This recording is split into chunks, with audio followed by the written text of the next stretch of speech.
Welcome to the Indie Film Hustle Podcast, episode number 383. Be strong, because things will get better. It may be stormy now, but it never rains forever. Anonymous. Broadcasting from the back alley in Hollywood, it's the Indie Film Hustle Podcast, where we show you how to survive and thrive as an indie filmmaker in the jungles of the film biz. And here's your host, Alex Ferrari.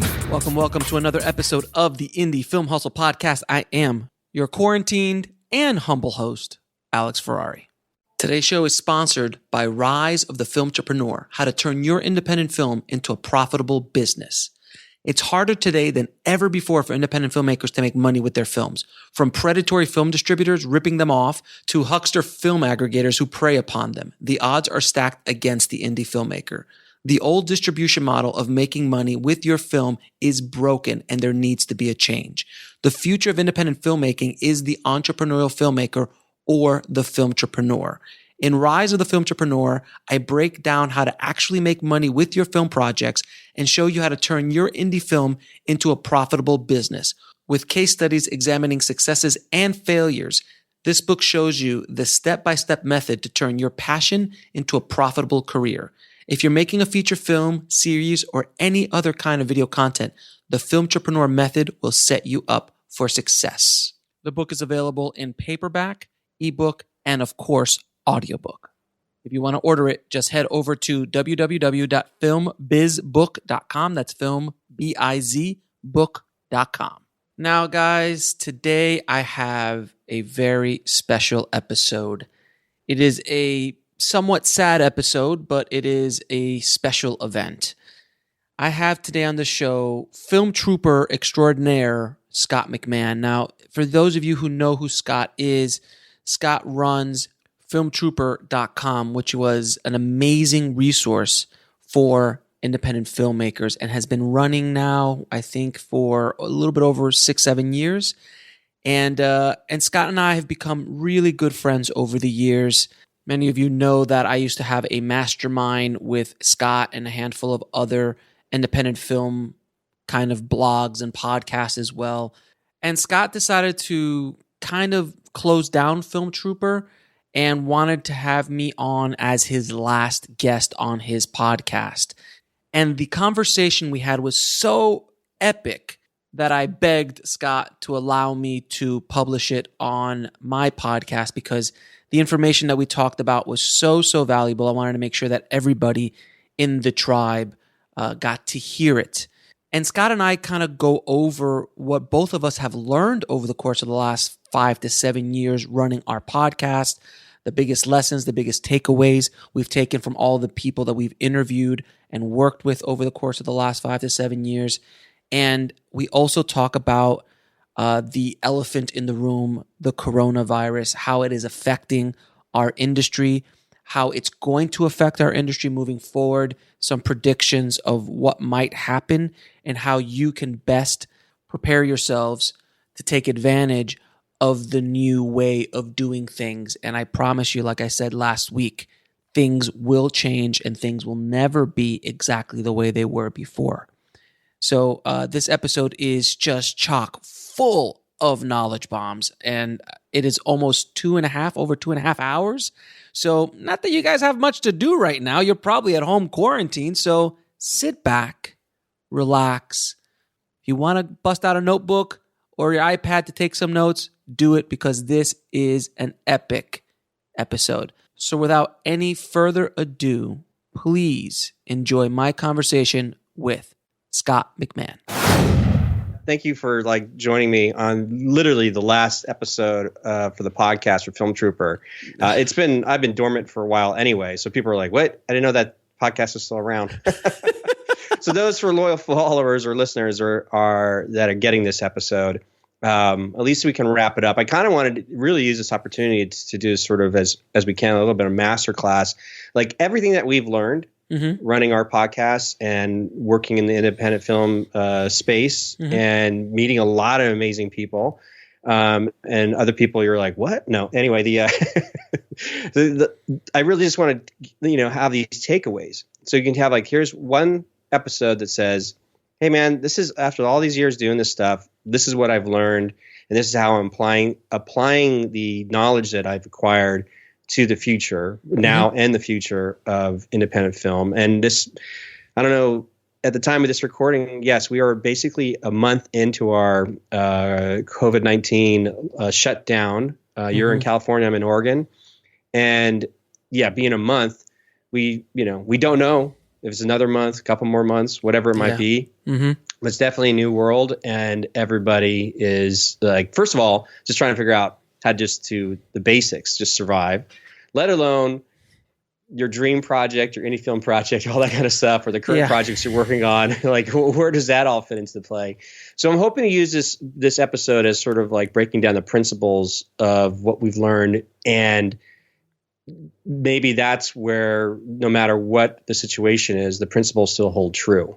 So the biggest question is, I'm going to ask you, and then I'll answer myself too for my end of things, is after all these years of running Indie Film Hustle, not just the podcast, but like everything about the empire that you've built. Okay. What is really kind of like the one takeaway that you've learned after all I don't know, what's the biggest thing you've learned about it all in terms of independent filmmaking? Well, there's two questions. So is it about independent filmmaking, or is it about running Indie Film Hustle? Because there's let's focus on indie film, just filmmaking, because like running. Not everybody has a podcast and things like that. So let's focus on like the filmmaker going, well, after all, you guys have talked to a ton of different people, interviewed a lot of different people.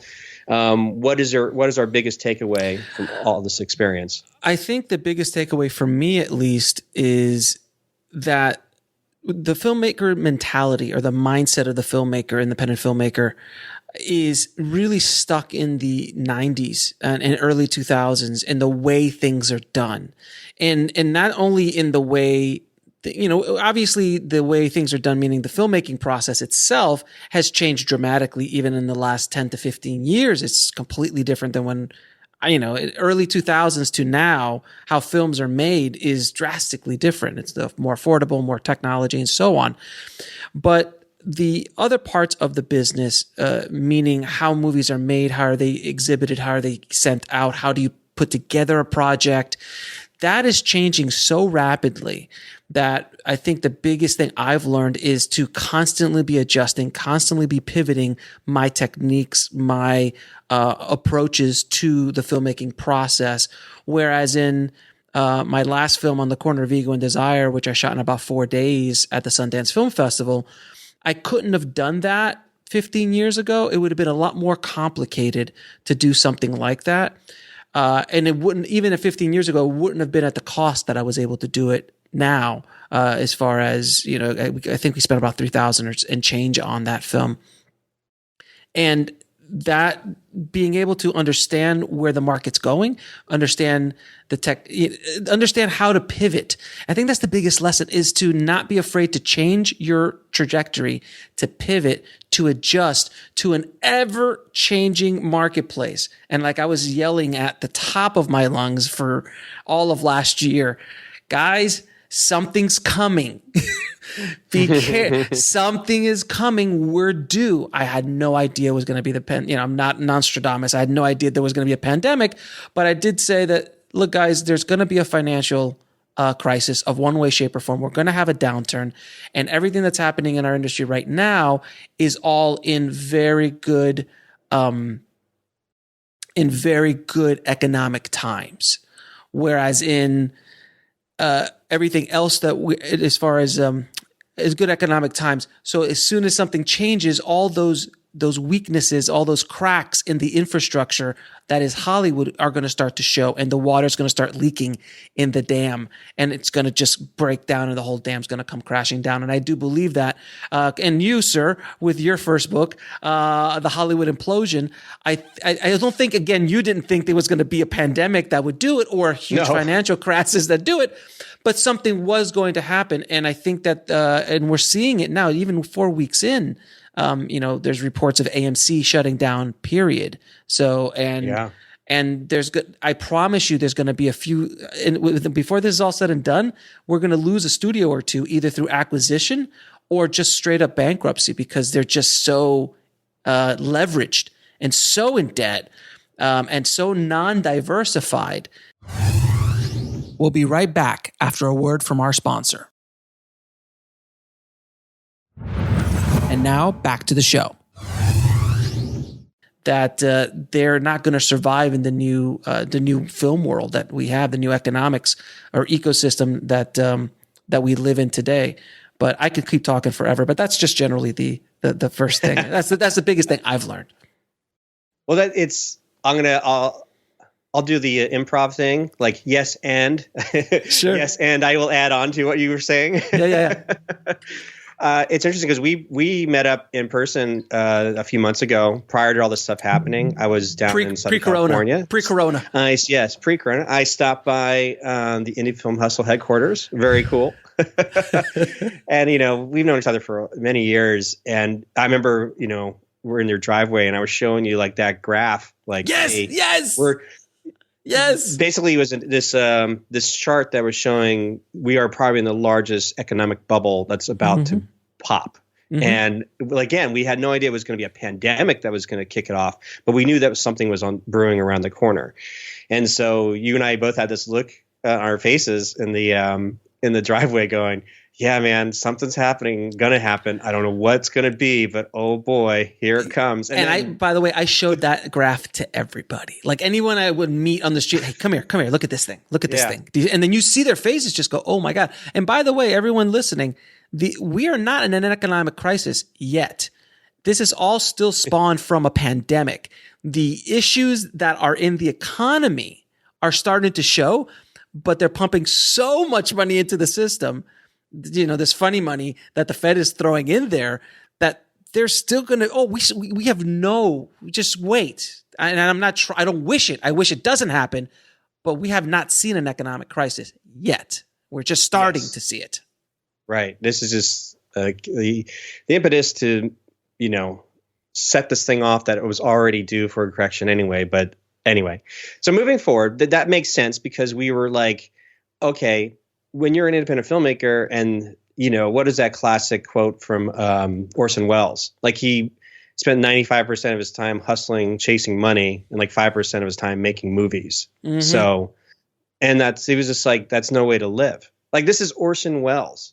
And that epic economic paradigm or the business model really hasn't changed in a long time, because isn't that like the biggest question a lot of independent filmmakers have? It's like, well, how do I get the money for my project? Where do I get the funding to make something happen, right? Where I think the question needs to be switched is that how can I get money for my project is how can I create a project for the resources that I have or the resources that I can get to. So instead of chasing that golden carrot for 5 years because I need $5 million to make my epic, I can't make a movie for less than $5 million, which I had that conversation with myself and other people, unfortunately, throughout my career. I finally decided, hey, what can I afford and what kind of story can I tell within that? And then humble myself to go down to lower budgets, which is much smarter financially. It's much smarter for longevity in this business. And then slowly build up from there where then you can get to the 1 million and the 5 million, but you've got to prove yourself first. And even if you have made a few features, you want to make another movie, I promise you in the coming years, it's going to be a lot harder to find $1 or $2 million investors, because the $1 and $2 million movies aren't making money anymore, because that's a whole other conversation we can get to it later in regards to the distribution world that we're dealing with. But I think that's how you should switch that conversation in your own head. Yeah, that's a good one. And so with my experience and all the different people I've interviewed on Film Trooper, I was on a quest to just find out the goal of like, how does it, we have like different paradigms of like the film world. We have like obviously the studio system. I called sort of like the indie film market or like the film market world. So this is like the people that are operating in the Cannes film market world, the American film market world.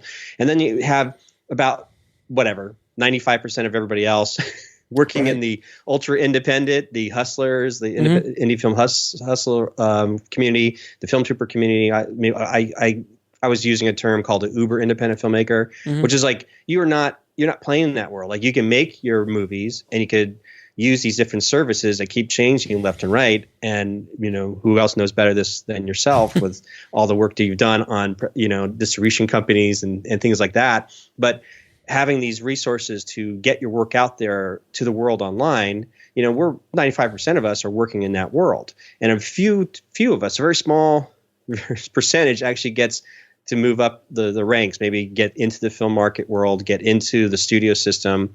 Again, very, very, very few. So from that experience, I was on a quest trying to find out, well, how does like the uber independent filmmaker who I've chosen not to live in California, I'm up here in Oregon, how do someone like myself who wants to make, storied content or film content, make a living using these online resources that we have now? And that was sort of the quest of Film Trooper. And the biggest takeaway I got was from, to me, the greatest successful independent filmmaker of all time was George Lucas. Mm-hmm. The guy, made his Star Wars film for the studios, but ever since then, he all the money he made all his movies on his own at that point. Yes, there was studio, involvement here and there, but he wasn't enslaved by the studio system. And his biggest takeaway after all his years of experience, he said, you know what? All the money is in the action figures. Mm-hmm. And it's in lunchboxes, idiots. Yeah. That's it. And when you unpack what that means, is just simply saying that the art that we create, the films, the books, the music, whatever it might be, that's just like a starting point. But in order to make money, in terms of the money to create a sustainable living, you have to have all these ancillary materials and sources coming out from that project, which is you talk about in your latest book, The Rise of the Film Entrepreneur, right? You mean this one, sir? Oh, I love that. Oh, hey, you know what? Watch this. Yes, and it's also discussed in this book too.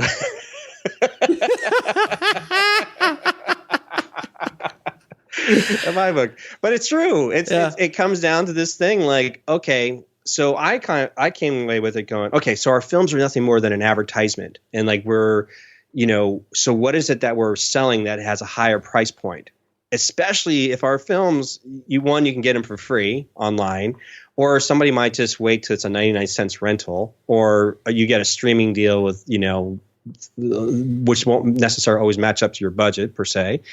But you're like, well, how do I control the ownership of that property so that I can exploit it more? And that's really what it is. It's like the whole business of film. The film business is exploitation, license exploitation. Mm-hmm. And it's in a book called The Biz by Schuler M. Moore, who's an entertainment lawyer. He just says, just bluntly, it's just like cold and cut and dry. The whole business revolves around the exploitation of the license. That's it. As soon as you wrap your head around that, you're like, that is the business. So how do we as uber independent filmmakers be in the business of exploitation of our own licenses? And that's why your book is fantastic, because it just lays it out.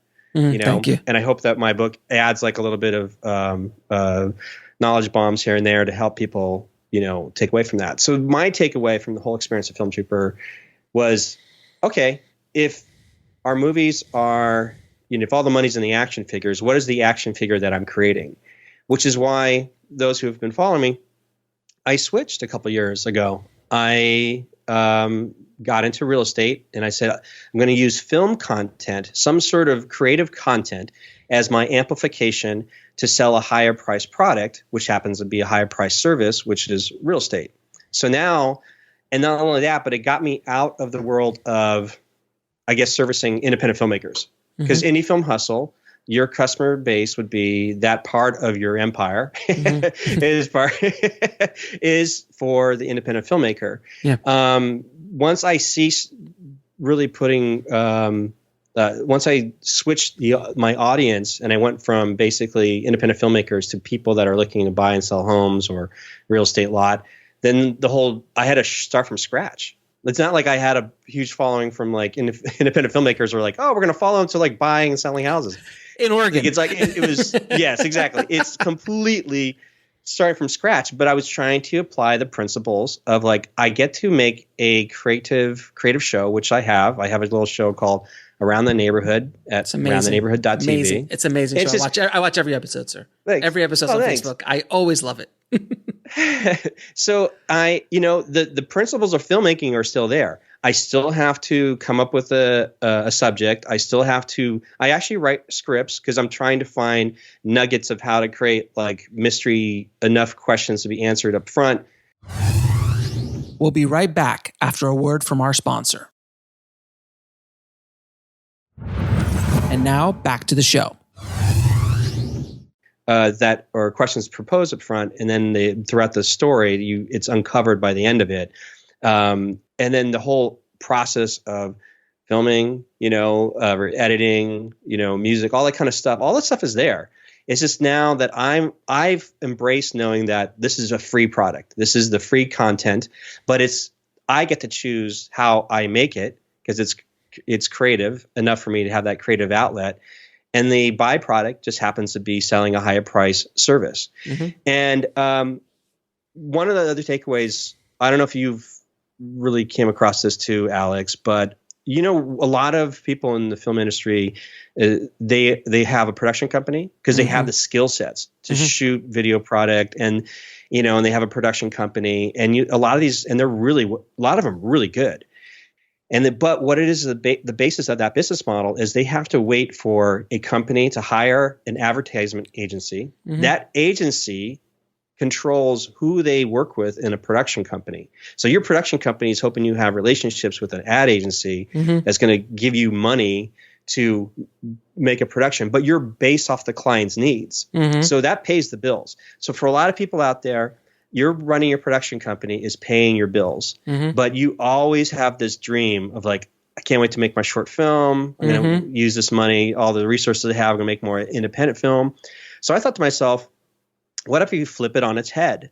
Instead of waiting for the ad agency to hire you or hire your production company or a client to hire you, why don't you find the product that you like and maybe become sort of like an affiliate salesperson for that product, but the content you make for that product, you get to dictate it. You get to dictate, creatively how you want to advertise or sell that product. And that's really what I've just done. All I've done is saying I get to create this like around the man town show and creatively go into it. But again, the byproduct is that. What interesting things have you found interviewing with a lot of different filmmakers and their situation that makes you that maybe little added nuggets that you have in your book that can expand upon that kind of go like flip things on its head a little bit so filmmakers can start looking at things differently again? Well, the book Rise of the Film Entrepreneur is kind of like a complete mind shift in how you make films. It completely changes the way you read that book and you can't unread it. It's kind of like one of those things when you hear the concept, you're just like, well, I can't not think about this anymore. I can't unsee it.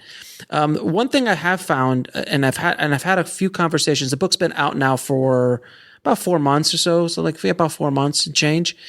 And the one thing I hear from certain filmmakers is that I've actually had angry filmmakers who are just like, well, I'm an artist and I can't, I'm an artist and it's hard enough to be a filmmaker, let alone have to think about how to sell a lunchbox or build out a business to sell vegan products for a vegan movie that I made. Like, this is ridiculous and all of this stuff. And I've heard that a handful of times, and I've had some debates with certain filmmakers about it. And I want to kind of lay it out something really clearly here. When you create something that is a different way of looking at the same problem that's been looked at the same way, there's always going to be resistance. There's always going to be someone or somebody that's stuck in their own mindset. They're stuck in their own comfort zone and don't want to do it. That was the car with the buggy. That was a gaslight with the electric bulb. It's constant. Anytime there's a shift, anytime there's a big change in mindset, there's always going to be people who want to fight against the change, whether that be their own insecurities or whether they just they want to hold on to that's the only thing they've ever known. So I've had a little bit of pushback from that. And I wanted to lay out 3 different paths, very simple paths that all filmmakers can walk. Film path number 1 is I'm going to be a director. I'm going to be a director for hire. So I'm going to try to create a demo reel, maybe even make an independent film really low budget just to kind of get somebody can see what I've done, or before it used to be music videos and commercials. But I'm good. My goal is to play in the studio system, to play in television or in the studio system, and basically be an employee. A very high paid and well paid employee, but an employee nevertheless. And there's nothing wrong with that path. The greatest filmmakers of all time have gone down this path, and that's fine. The second path is, okay, well, now I'm directing and I'm working, and maybe I'm doing commercials and music videos. Maybe I've been making some documentaries or docuseries or whatever, but I'm still, instead of being an employee and working for all these companies, I'm going to build a production company. And now you basically become a self-employed film director or filmmaker. You're a self-employed filmmaker. So now you're not just an employee anymore. You're creating your own jobs by working directly with clients and or studios. So you could be producing shows, you could be producing commercials, music videos, any kind of video content at all. But now you're in somewhat more control, but still dependent on a client, still dependent on the whims of a client and or studio down that path. And there is nothing wrong with that path either. If you want to walk that path, walk it. I walked both those paths before I found my path. Then there's the third path. Now, the third path is arguably, you still have a production company, let's say, and you're still making a film. You're still a filmmaker.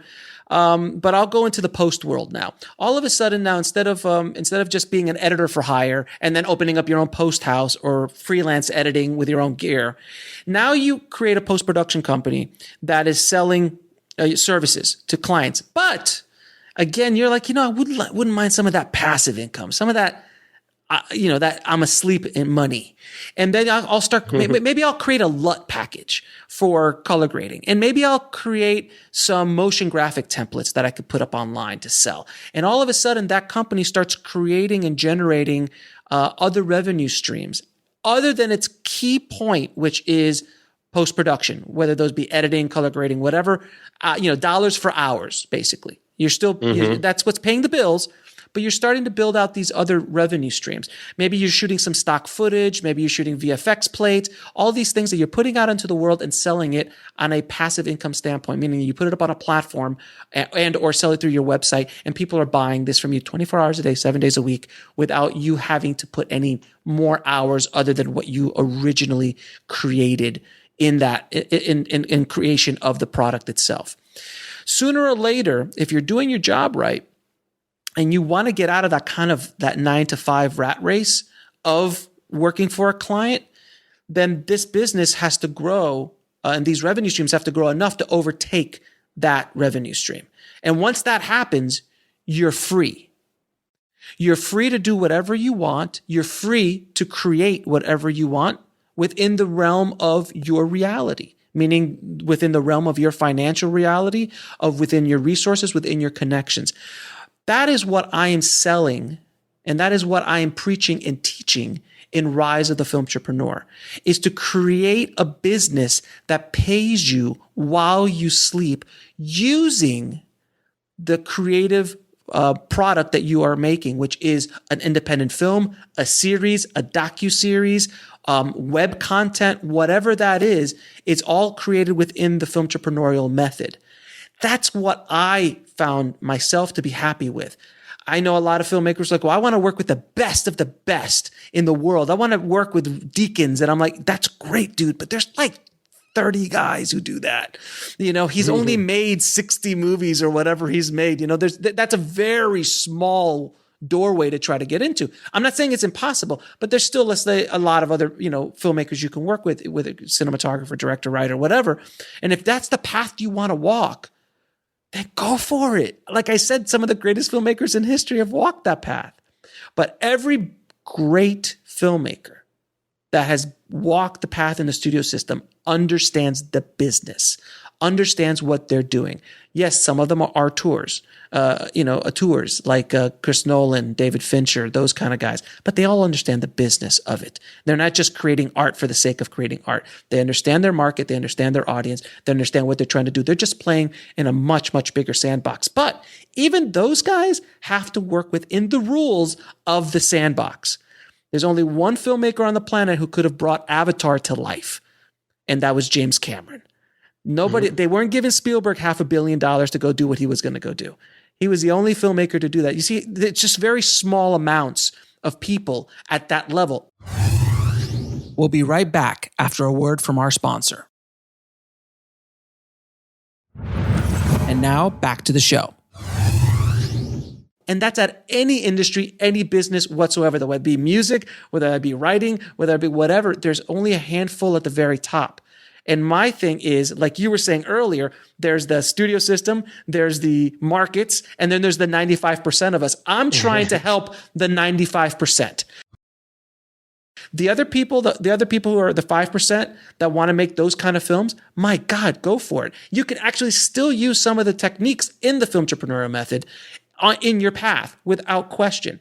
But if you're smart, in my opinion, and the way I feel that the business is moving forward, because I feel that those two systems, those two paths that we talked about earlier, I feel that that whole infrastructure is starting to shake and starting to crumble. And we're seeing it right now. And in 6 months, you're going to see it even more.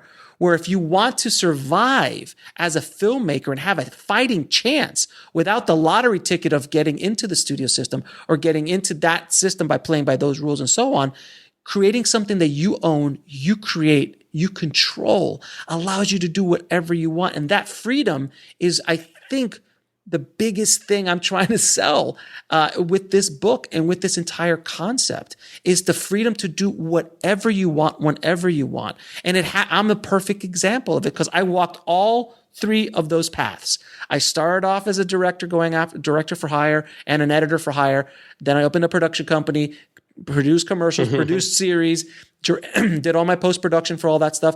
Then while that was still going on, I started creating Indie Film Hustle. I started creating other revenue streams to the point where that other stuff took over the revenue stream that I was doing through post-production. And I just shut down my post-production and my production company for outside business. Unless it's something I want to do or it's a partner I want to work with, but I don't have to do that anymore. And I became financially free by creating myself, not rich, financially free. And that's a very, very big distinction. I am not rich by any stretch of the imagination. I'm still hustling every day. I still got to come out and work at my business every day, but I choose to do it. If I have to take a week or two off, the business still makes money. And that's what I want filmmakers to be able to do with their films. And in the book, I had to lay out so many case studies about filmmakers who are doing this. Is it a long-term play? Absolutely. Is it going to take a lot of work? Absolutely. Is it completely the opposite of everything they ever taught you in film school? Yes. And that's why a lot of filmmakers are upset about it. A lot of filmmakers get angry about it. Like, it's hard enough making a movie. I can't think about all this business stuff. Then don't. Walk the other two paths and see how it works out for you. If it works out for you, great. If it doesn't, and you're 10 years in and you're still trying to make that thing go and you're working at Taco Bell as a side hustle to keep chasing that dream, do it. If that's something that you want to do, go for it. But I've given another option that filmmakers have not really been thinking about on a grand scale, and that's why I'm trying to change the mentality of how films are made. But I wanted to kind of lay out those three distinct paths because it's been a lot of confusion, not confusion, but a lot of, I get a lot of pushback here and there from filmmakers. And I just want to clarify that. And I think that hopefully will help kind of clarify the whole situation. What do you think? No, I like it. I like how you applied aspects of the rich dad, poor dad model of employed, self-employed, business owner, and investor into the three scenarios, as well as Pat Flynn's whole passive income thing, passive income model that he's put out there to kind of get people thinking. So it's great to see it all wrapped up together. But I think too, like what you mentioned about the angry filmmaker, it's true. When I brought up the scenario, which is like, hey, guess what? Our films are nothing more than an advertisement for something more expensive. That rubbed a lot of filmmakers the wrong way because they don't want to see that they're just like slaves to some sort of, commerce, or, they see their art form as something higher. So I said, well, if you're not comfortable with that analogy, just use this analogy. If you're an artist, you're listening to this, and you're still not comfortable the way what we're talking about, then switch it, turn it on its head and come to grips to say that your film is an amplifier. It's an amplifier for something bigger. What is that bigger thing? What is that bigger message? And then if that message, can you monetize that message at a higher price point than your initial film? So, again, it's basically the same thing, but it's what you're comfortable with in terms of how to come to grips with it. Is it an amplifier, or is it an advertisement, or are they both the same, and how do you work with that? So, yeah. So with that said, I want to talk about just some principles of filmmaking that seem to hold true no matter what is going on in the world. Mm-hmm. In terms of what I've come to grips with is, if we're talking about a narrative, both either feature or like a feature or short film or even a documentary, the narrative, it's the aspect of storytelling is still, that's it. That's at the core of everything is storytelling. I worked in the game industry. I worked for Sony PlayStation mm-hmm. for over, a decade. And I discovered that in the world of video games, gameplay is king. That is at the core of everything, which is why it doesn't matter if you spent all this money, have the best looking graphics on like the latest platform in the video game world. A little game that has, Minecraft that's using 8-bit graphics, mm-hmm. but the gameplay is addictive and super fun, mm-hmm. people will gravitate towards that. The same applies for the world of filmmaking. It doesn't matter how gorgeous your lighting is and all that kind of stuff and what cameras you use. If the story is just dry, the performances are dry, or your documentary subject is just dry, boring, it's not going to engage an audience. But you can have like the worst shot stuff with the sound pretty good, but if the story is just compelling enough, you'll stick with it. You'll put up with all the other garbage just because the story is intriguing enough. So those are the main things that I came away with, is like, no matter what happens, that in itself is always going to be the tried and true principle. Mm-hmm. Do you agree, or do you see other things that I might be missing in terms of principles of just filmmaking, no matter what's happening in the world? Well, before I get to that, I wanted to piggyback something on the last thing we said really quickly. I like the amplifier and you're just trying to be nice. You're such a nice guy. I swear to God, you're like the nicest person I know, Scott. I'm a little bit more hard-edged. So this is the frank, raw reality of this. If you have a problem with the concept of money and making money with your movies, or with your video content, understand that you're a hobbyist. You're not a professional. There is a huge difference between a hobbyist and a professional. I see 2 guitars sitting behind you, Scott. I could pick up one of those guitars and start to learn how to play guitar. I can play the guitar. I could sit there for 6 months and play the guitar and learn how to play the guitar in my house. Then maybe if I'm even somewhat okay, go out to some coffee shops, post-corona, go out to some coffee shops and maybe do a couple free gigs. And then maybe a little bit later, I can maybe get a gig or 2 here on the weekends. Is that going to support me and my family?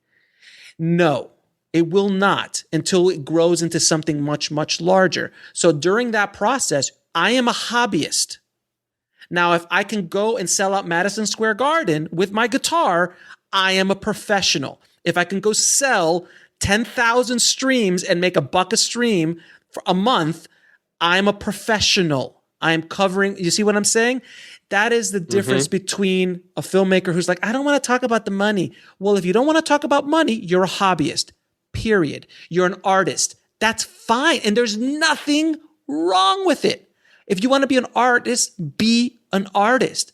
Create content and create film and create stories that are important and impactful to you. But understand that if you cannot sell it, if you cannot monetize it, you will not survive in this industry at the level that you want to be. Meaning that If you can make your movies for $500 a pop, my friend, do whatever you want. But if you need $100,000, $50,000, $200,000, $500,000 to make your movies, you have a fiduciary responsibility to respect the money and understand how you're going to recoup that money. Unless it's a gift, you got to recoup it, because unfortunately, unlike that guitar that's sitting behind Scott right now, I don't know how much that guitar costs, but I know it doesn't cost $5,000. I know it doesn't cost $10,000. It's a very affordable art form to play, where playing as a filmmaker is an extremely, if not one of the most extremely expensive art forms and complicated art forms on the planet. We'll be right back after a word from our sponsor. And now back to the show. So understand those distinctions, and that will hopefully help clarify your position. I'm sorry, I had to go on that tangent. I thought it was very important to say that. That was great. I thought that was great. And then we could piggyback to the other one, which is just principles of filmmaking. Now that everybody gonna go, okay, hopefully people are in this situation go, okay, where do I fit in this camp, or where do I want to go? They're Scott and Alex are laying down some things here. So now moving forward, now we're moving into the part of inspiration of like, what can you do now? Now that we kind of laid out like, okay, here's the reality of the world that's changing. You pick what lane you want to be in, go for it, but just be aware that the other lanes exist. So it's one of those things like now the inspiration, what do filmmakers do now moving forward? And we'll start with the principles. I brought up just a simple principle. It's like, it doesn't matter. The story is still king. Story is always king. Yeah. Story is always king. There's no question about it. You look at Paranormal Activity, you look at Blair Witch, you look at some of these low budget films that don't look particularly well, but the story is intriguing enough to the core audience that they're going after that it makes sense. So story is number one. I don't care about the Alexa. I don't care about the red. I don't care about Cook lenses or whatever lens you're going to do or whatever cool little drone or gimbal or what. No one cares. No one cares about the gear. You've got to have, look, my iPhone shoots well enough, as Sean Baker proved, with like 5 versions back with Tangerine. He shot his entire movie on an iPhone. And he was a professional. He understood what he was doing with that camera. It doesn't matter about the technology anymore.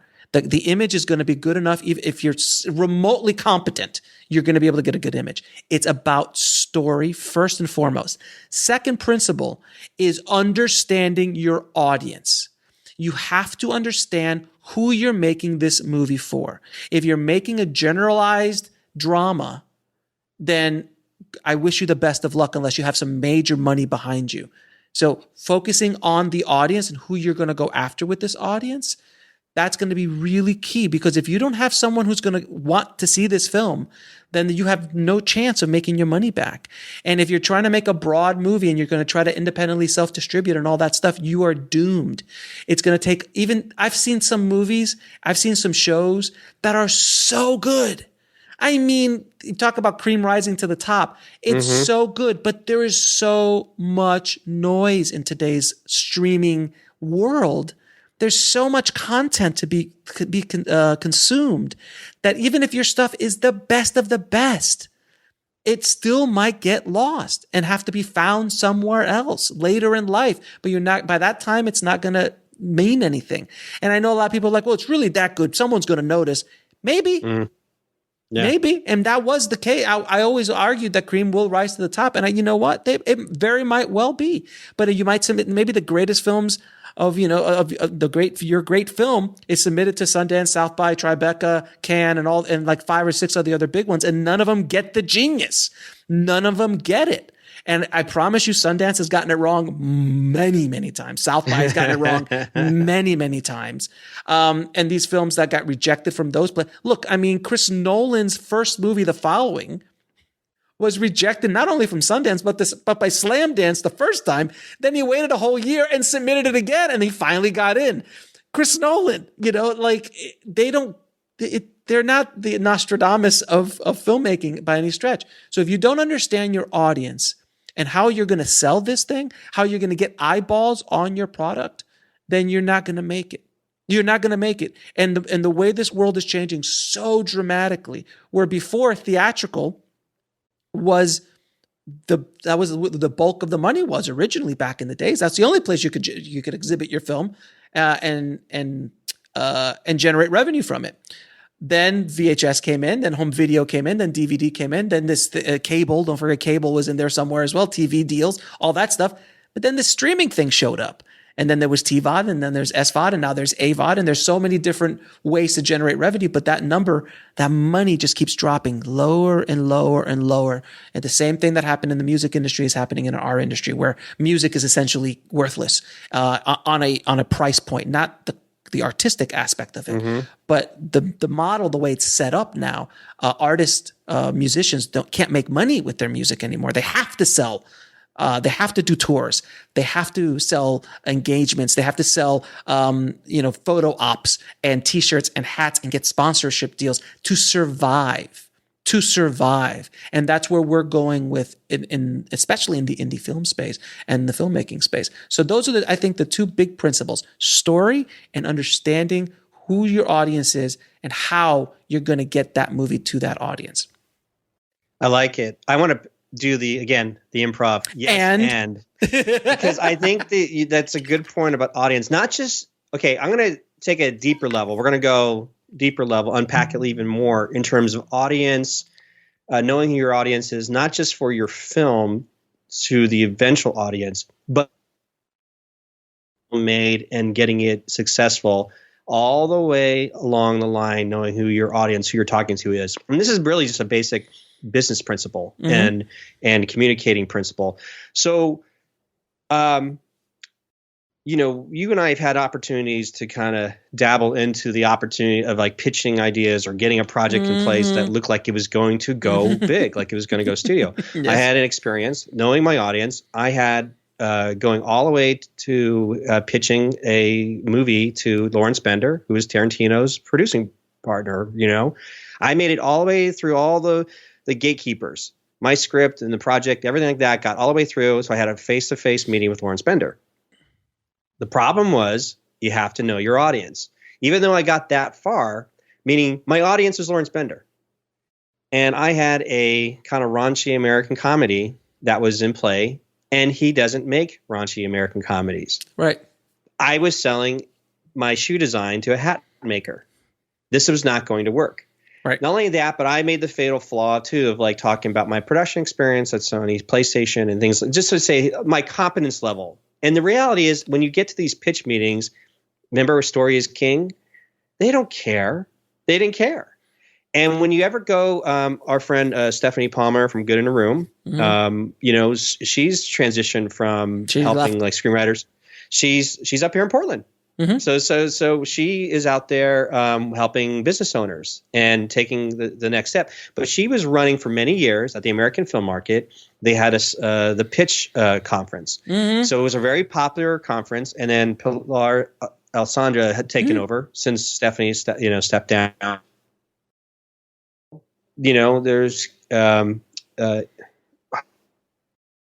forget the producer's name from Dallas Buyers Club. His brother is Cassian Elwes from The Princess Bride and all these great movies in the 80s and 90s. And he's one of the main producers for a long time, and another producer. And you get to see in real time in this conference people pitching their story ideas to a known, proven producer.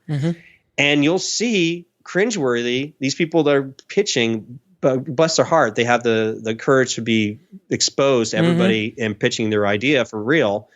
You'll see the fatal flaw that I had made and other people have made, because they will go into, here's what the poster looks like and all this kind of stuff. And you realize that's knowing your audience. Right. The producer at that very moment does not want to know that you're going to be that involved with like the art department and all this kind of stuff. They just want to know, do you have a interesting story that I can champion, that we can move forward to the next step?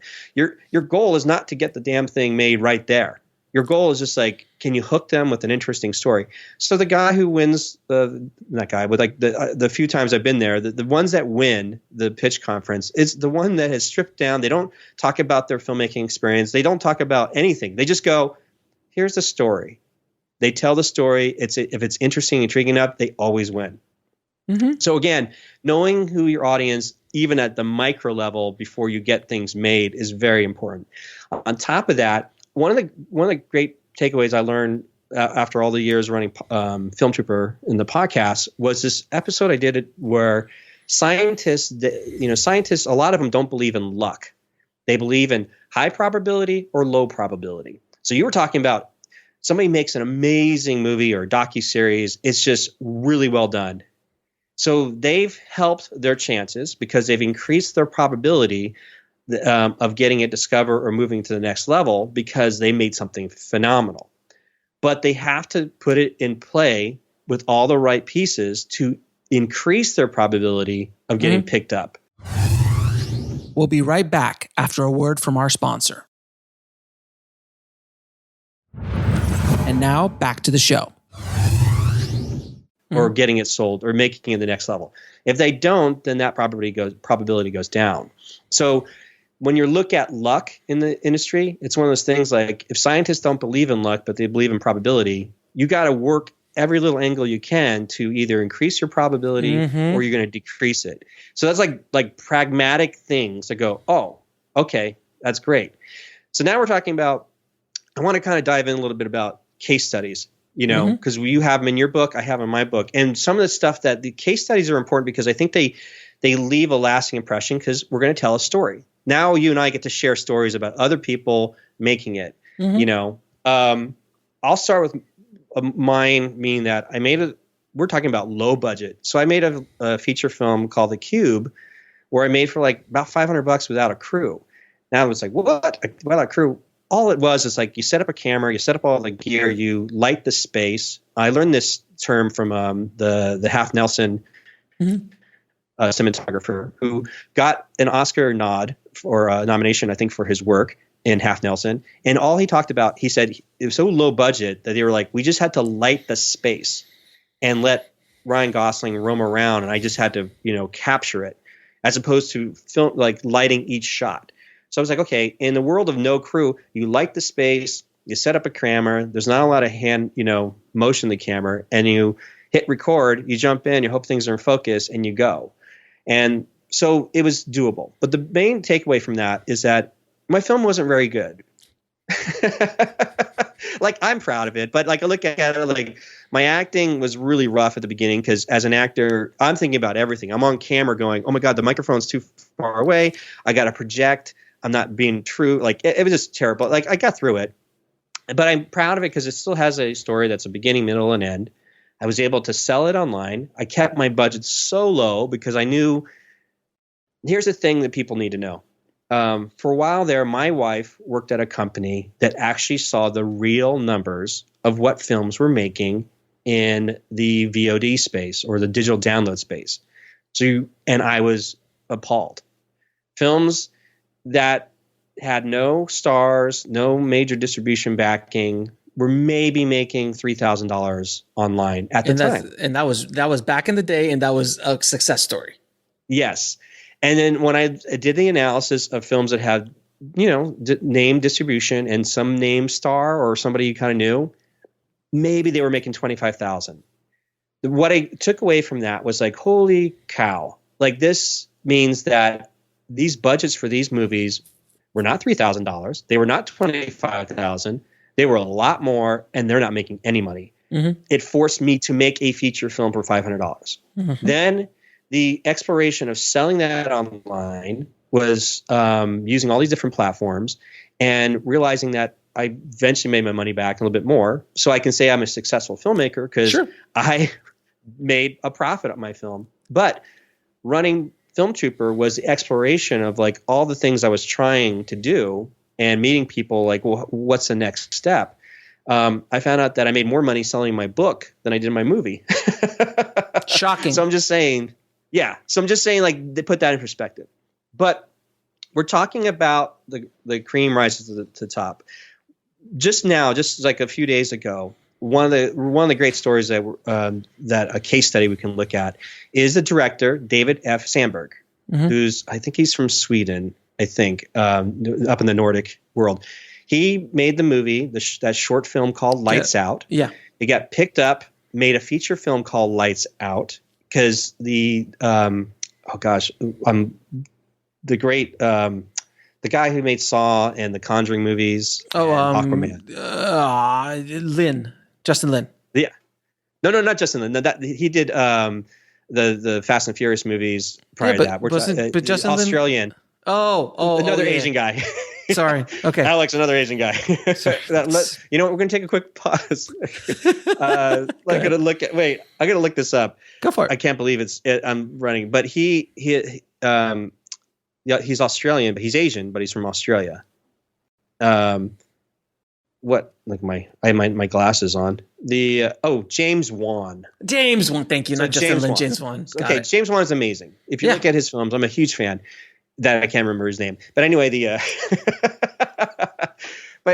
so he champions David F. Sandberg's movie Lights Out, and our buddy Jason Buff from Indie Film Academy had a really great long interview with him on his podcast. He got him at the right when he was in the middle of making the Lights Out, feature film. So you have to understand, and it was first of all, his short film was fantastic. And he had a YouTube following because he was just sharing his filmmaking experiences, but he made a very solid 2-minute, enjoyable, creepy, scary horror film, Lights Out. But with that said, it's a lottery ticket he got. He got a lot. He won a lottery ticket. He did, because he won a film festival. But what I'm saying is he did the first step was make something good. And we're talking about directing.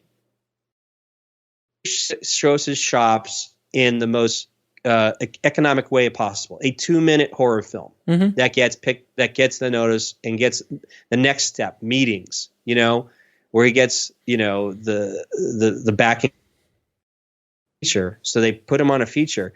You know what? From that feature, he gets Annabelle Creation, and he delivers on Annabelle Creation, because if you're a fan of those series, it just works. But then he gets Shazam. He makes Shazam.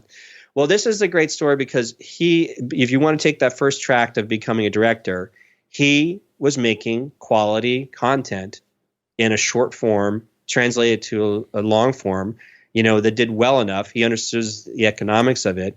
But during this coronavirus shutdown, he just made another film called Shadowed. And if you haven't seen it, again, it's brand new. A week ago, it came out. And it's fantastic. It's 2 minutes long. He's working with his, I don't know if it's his actress or his wife or his girlfriend that they're together. But he does this whole behind the scenes, and you get to see his vulnerability, where he's like having the same struggles of all of us filmmakers. But what he's doing, it's like he's still delivering. He went full circle. He did a short 2-minute film, got 3 features that did well.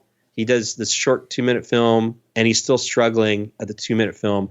But that's a great story if you look at it. Look up David F. Sandberg. Look at his trajectory from Lights Out to his feature films to his latest short film in the coronavirus called Shadowed. Yes, a lottery ticket, but for people that want to see if they're a good director, this is my little thing. If you really want to see if you're a good director, go ahead. And also, if you're a screenwriter, go ahead and adapt a famous short story that is in the public domain, something that exists already. Stephen King will give it to you for $1. He'll give you a license. He gives you any of his short stories for $1 for all filmmakers to make. So that's something. If you don't know about that, you can get any short story that Stephen King still has the rights to. He will license it to you for $1. You can't make any money on it, but it's a great showpiece. And Frank Darabont did that, and a bunch of other filmmakers have done that over the years. So yeah, go for that. That's another area. Okay, so there you go. So there's existing. So as a writer, you have to see how well your story chops are. Can you translate an already existing entity that is proven? Then to test your directing chops, you direct that. Can you direct a Edgar Allan Poe short story? And if you can't direct it, then you can't blame the story because it's proven. This really will test you to see whether or not you're a good storyteller. If you have story sense, if you're a good director.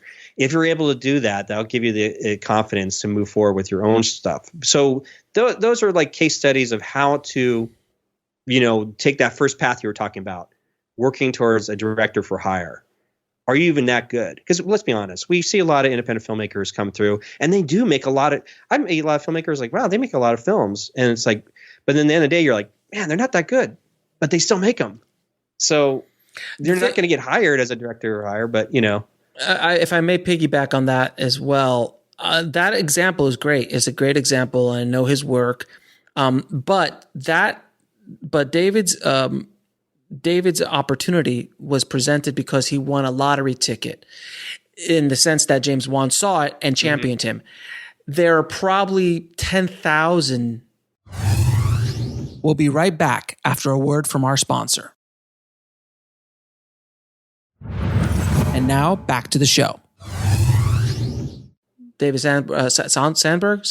David Sandberg. David F. Sandberg. Yeah, David Sandberg's out in the world, if not more, that are quality filmmakers. And if given the opportunity to play in that sandbox, they'll kill it without question. But he was at the right place at the right time with the right product. That's a lottery ticket. And Robert Rodriguez was that way. Kevin Smith, basically every filmmaker from the early 90s were in that camp where they made something at the right time, because a lot of those films, if they were released today, El Mariachi wouldn't even be looked at today. Clerks wouldn't even be looked at today in today's world. So he was at the right place, right time with the right product. What I'm always talking about now with the film entrepreneur method is to hedge your bet a little bit, help that probability a little bit more. Maybe by building an audience online, maybe by getting attention from a large group of people where you have an audience who's really loving. You may make 10 or 15 shorts like that, where now you have 200,000-300,000 people following you. And then all of a sudden that noise attracts certain people to you, as opposed to you throwing out that line, that one line to catch a fish, where you're creating a full net where you could hopefully draw and leaving bait for someone to come in towards you. It's happened to me in many ways by what I've done with Indie Film Hustle and my other companies. And I think that's another plan. Both the same path, just looking at it a little bit differently. So just because it's really good doesn't mean that James Wan's going to look at it. Doesn't mean that J.J. Abrams is going to go, hey, kid, you can come and direct with me. Or what's his name from District 9? If it wasn't for Peter Jackson, do we know who he is? Neil Blomkamp. Neil Blomkamp. Yeah. And I'm not taking anything away from his talent. I'm a huge fan of Neil Blomkamp, and I've loved his films that he's made. But if that movie comes out 10 years later, 5 years later, does anyone care? Because he was at a certain point with visual effects where it could make a little noise. You remember that movie, that short film 405? Yeah. You remember those guys? Yeah. Those guys made this little short film back in the day when visual effects were just coming out, and they took the whole town by storm with this little short film about a 747 landing on the 405. And it's a great short. But that today, it's just a cool YouTube video. No one would really care. But back then, it was right place, right time, right situation. So you always have to hedge yourself a little bit. Go ahead. Yeah, no, that's a great point, because you and I know there's so many stories you see in the industry, whereas right time, right place, they get a lot of heat in the industry. Like, they get a lot of attention. They might even get an opportunity to make a feature film, studio backed, everything. But then you know what? They make one and you never hear from them again. Correct. Happens all the time. Like, no, there's a lot of case studies, a lot of stories that I go, what happened to that guy? Or like, you'll hear stories like, these guys made this amazing visual effects short and now they're in development. But then their development hell, they had office space on the studio. Sure. Nothing happens. No, but that's the way this town eats people like that up. This town eats talent up. It's insane. So if we break it down back to principles again, if you are always a director, filmmaker, but you're really honing your craft all the time, making solid, stories in a film content world, then no matter what happens from there, you still have your core talent in place. Mm-hmm. I just, I don't know what happened to these other, all these filmmakers that had this, the golden ticket in their hand, and they never moved forward with it. The great thing about at least David Sandberg is that he's capitalized. Again, there's a few people like, can you capitalize on the opportunities that are in front of you, and are you ready for them? It's like that whole 10-year overnight success, which takes 10 years to get.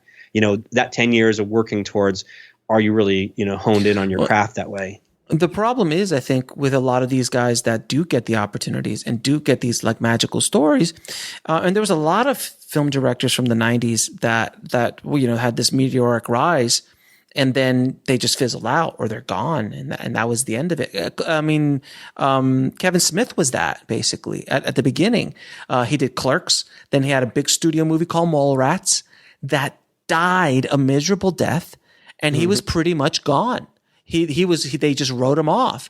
And then he went to Miramax and got $150,000 from them to go make Chasing Amy. And that movie brought him back because it was that good. It's arguably still probably one of his best movies ever, in my opinion. But that was exactly what happens. And I feel that when you're only focused on that employee standpoint, which, by the way, I want to make it very clear. If Kevin Feige wants to call me about a Marvel movie, I will take the meeting. I'm not against that at all. I think I would love to play in that sandbox. But while you're chasing that dream, I'm in the camp of building something that can support you. Building something that can support your dream. I was able to continue my directing, chasing my directing dream and being a filmmaker because I opened up a post-production company, because I was a freelance post-production editor and then colorist and post-supervisor and so on. That was my foundation. It's creating that foundation. And I would much rather, instead of, having a taco truck as my foundation of revenue, creating something within the industry where I can learn and grow to build that foundation to still continue to chase that dream. And I feel that a lot of these guys that go into that world, they don't have a backup plan. Like, this is all they were going after. This is it. And if it doesn't work, if they you get to the show, you're at the show, and it's like the baseball player. All he does is work and work and work to play baseball all his life. And they get to the majors and they blow out their knee. And that's it. It happens all the time to athletes, whether NBA, NFL, or Major League Baseball, or any of it. All their lives, they've been focusing on going after the one goal of playing in the big leagues, which would be playing in the studio system for us. And when something happens, you blow out a knee, something happens, you can't play anymore, or you're basically, you're that movie that they gave you, it didn't do financially what they wanted you to do, so you're gone now. Now you've got to figure something else out. And that's where so many of these guys fail. You've got to have a foundation to build off of, to launch yourself off of. If not, you're basically playing on the tightrope, and look, how many filmmakers we know that did 4, 5, 6 movies, but then they have, like, whatever happened to Wolfgang Peterson? He's a great filmmaker. Where's Wolfgang? Where's Wolfgang? What happened to Wolfgang? It's called the Poseidon. Once Poseidon bombed, he got put in director jail. He's made some of the great movies of our generation. And Wolfgang Peterson, haven't heard from him. There's so many of these directors who are gone after certain amounts. And if they don't have anything else to back up from, they better save the money that they did when they were eating high in the hog. Because if they don't, then, all of a sudden, unfortunately, you turn into Gary Coleman. Who was making millions of dollars and then essentially crashed and burned. He was a security guard after a while because he didn't have a foundation. They didn't build something out for them. That's a different scenario, but you understand the analogy. You have to have that foundation to be able to build something off. If I want to go real quickly, I always like using this example on the kid star thing. The Olsen twins. You have the Olsen twins and you have Gary Coleman. Okay. Both pretty much the biggest stars of their time. And also Urkel. Let's throw Urkel in there as well. I forgot his name, but Urkel, the kid actor played Urkel. So Gary Coleman went down generally the path that is like legendary, mythical. He was the biggest, TV star of his time. He had a run on a very big show. He made millions of dollars. And then because the parents weren't there to build something for him, help him build a foundation, help him build a career, he basically crashed and burned. And unfortunately, what happened to Gary happened to Gary. The Olsen twins had good people around them and figured out, hey, let's start building something ourselves. And they started making these independent family films starring the girls straight to VHS. And then after their whole build, they built out such an empire that it was over $1 billion in just $1 billion in worth of the Olsen twins empire. That's insanity. But they built a foundation because once Full House was done, they had somewhere to go, and they knew that their window of opportunity might not last for 10, 15 years. It might be only 6, 7, 8, 10 years total from the moment where they started to their early teens, maybe early 20s, and they're done. That's it. They can't generate revenue anymore, so they built that foundation. We'll be right back after a word from our sponsor. And now back to the show. And I heard from, I don't know if it was from you. Was it from you? Were you the one that met Urkel? No, I didn't know. Okay, so it was another filmmaker who met Urkel at some talk, and he came up to him and he was talking to him, and Urkel told him, he's like, "Oh, I'm in real estate. I own like 6 buildings. My parents bought all these buildings for me with the money because he was making obscene amounts of money. Like the last 4 years of that show, because the first few he was like screwed because he had a bad contract. But like the last 4 or 5 years, he was making millions. And his parents were smart enough that he's like, "Nope, we're going to buy you." And he bought him like 6, 7, 8 apartment buildings.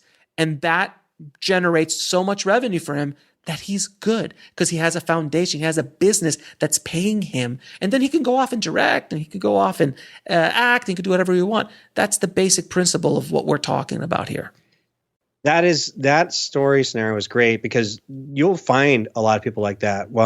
There's somebody we know that's in the film education space, and that's been around for a long time. And I think it's Dov Simmons, I think. But apparently, I think he's made a lot of his money in real estate. Most of his money is in real estate. Yeah. Yeah, most of his money. I met an actor. I was acting. So for a while there, I've been, making a part-time living up here in Portland as an actor, and I was on the show Grimm, and I was working along this character actor who's been in everything from Iron Man to American Sniper. He always plays like either FBI agent, a military guy. He's got that look, yeah.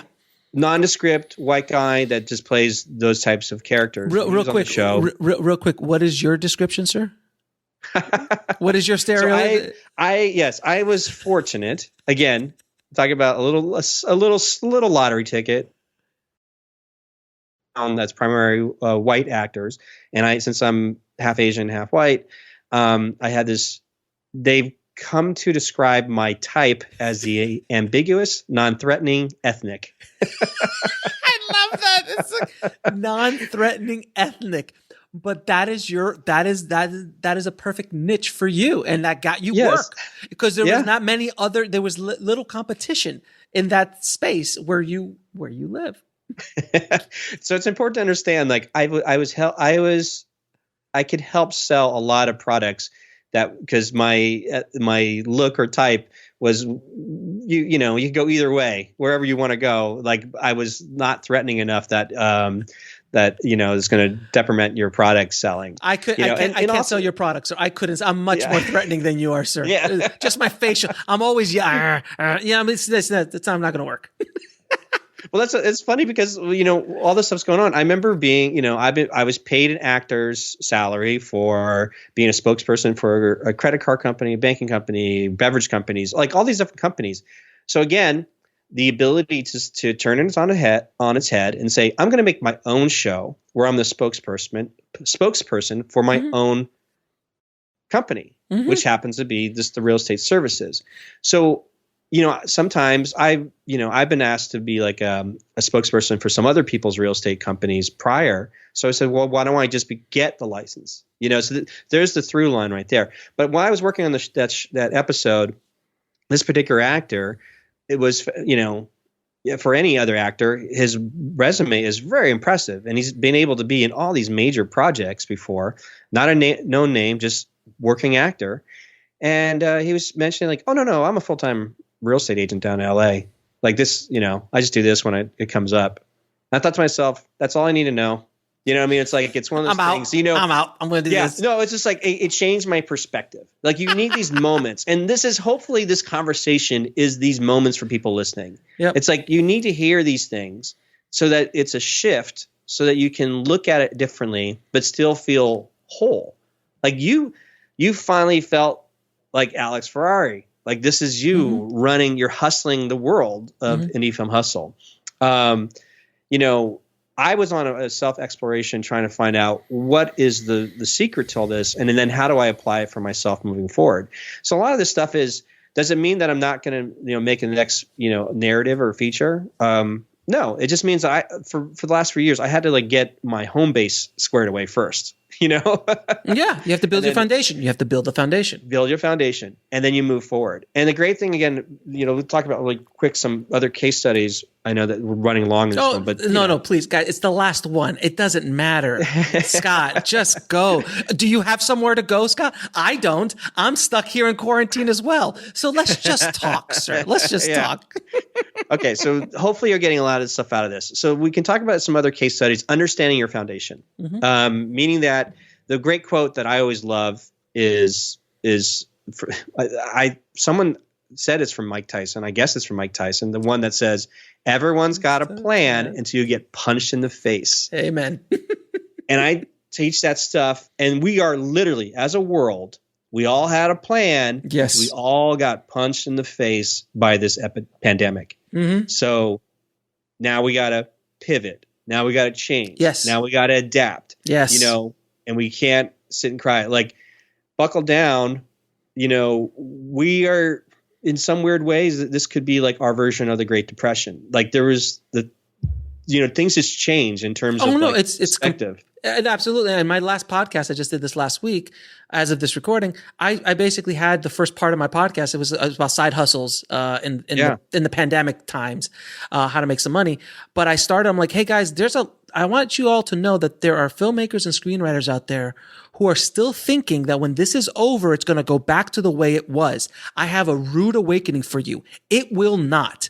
It will be changed and it will be different. And if you do not pivot and do not change, you're thinking about how things are going. Nobody knows how it's going to end up. Nobody knows in 6 months where we're going to be, but you have to be aware and be just kind of like getting ready to kind of like take advantage of opportunities that present themselves, because in these moments in time is where the big changes, where out of the ashes come the new evolutions, the new things that take us forward as an industry.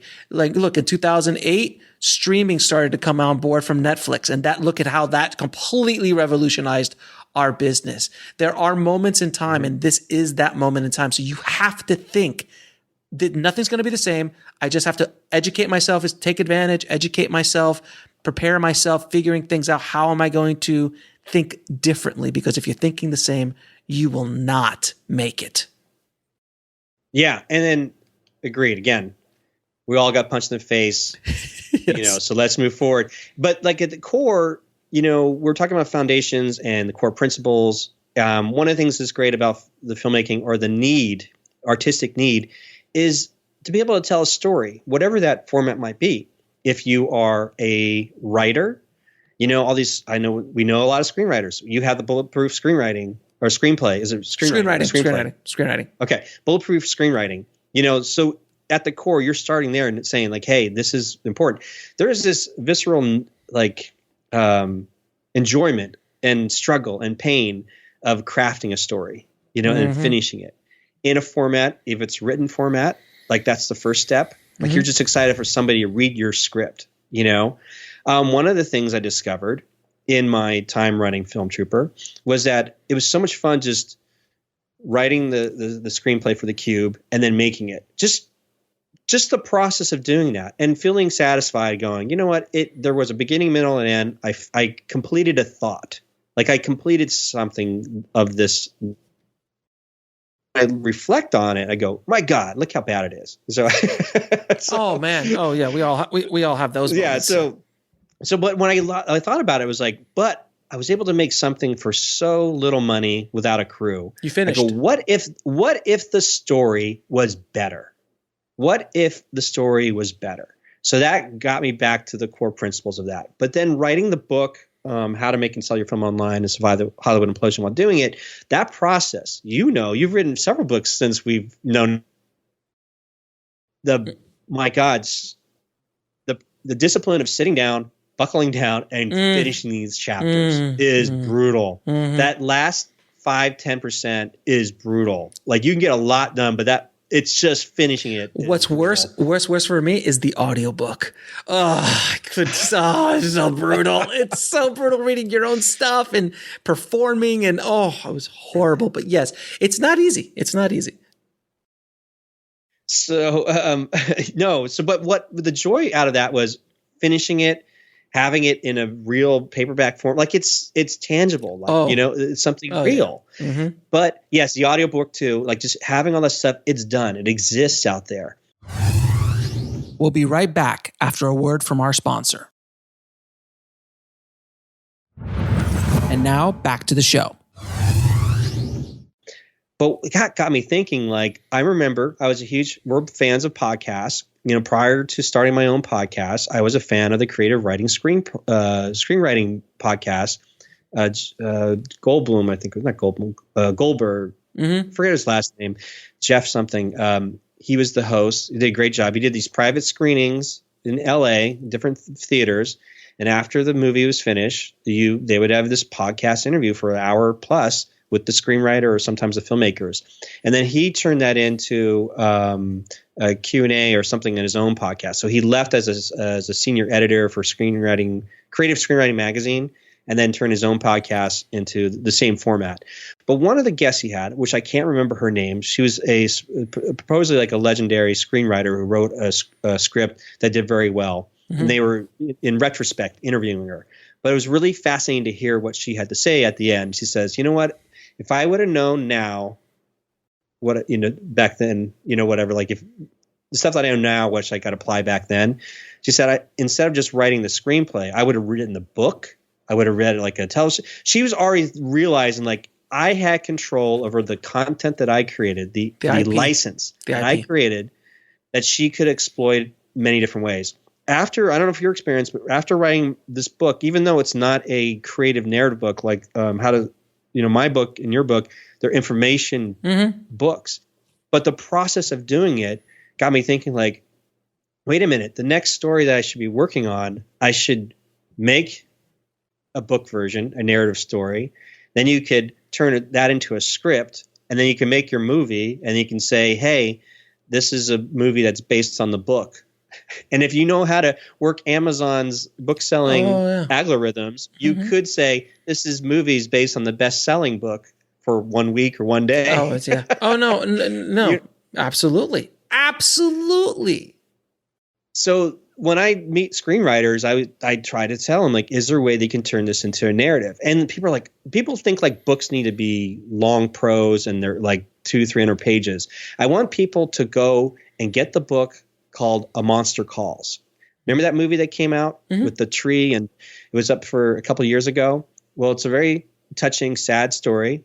But if you read the book, I'm telling you, it is very short, easy to read. It will change your perspective of what a book really means in terms of the formatting. Because you can read this in that book, that narrative book, and say to yourself, this is a script that just got turned into a narrative in the most creative, simple way. And so now you can create a book from your screenplay. So you have multiple sources that way. And if you're able to become a producer or make the film and you put together a team, it could be, and you work the understanding what it makes to sell a book online. Listen to Alex's podcast, read his book, read my book, listen to my podcast. Or just go down that rabbit hole. You can see that you can, on a very low budget way, still tell your story. Which is the core of it, which is like the creative release of like, I had a thought, I wanted to put it in a narrative form, I did it, it exists in a tangible way, and it's out there being marketed properly.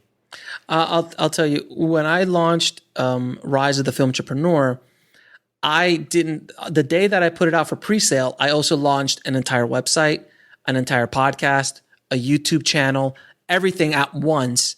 And I remember when you called me, like, dude, what are you doing, man? How do you? So I always love when you call or text me, like, what? Because I already realized that this isn't going to be a one-off. I can build something around the concept of being a film entrepreneur and provide more value to my audience other than just the book. The only thing I'm missing is the course, which I am working on, which is the online course on going deeper and doing a deeper dive than the book does. And that would kind of create the holistic ecosystem of the film entrepreneur method.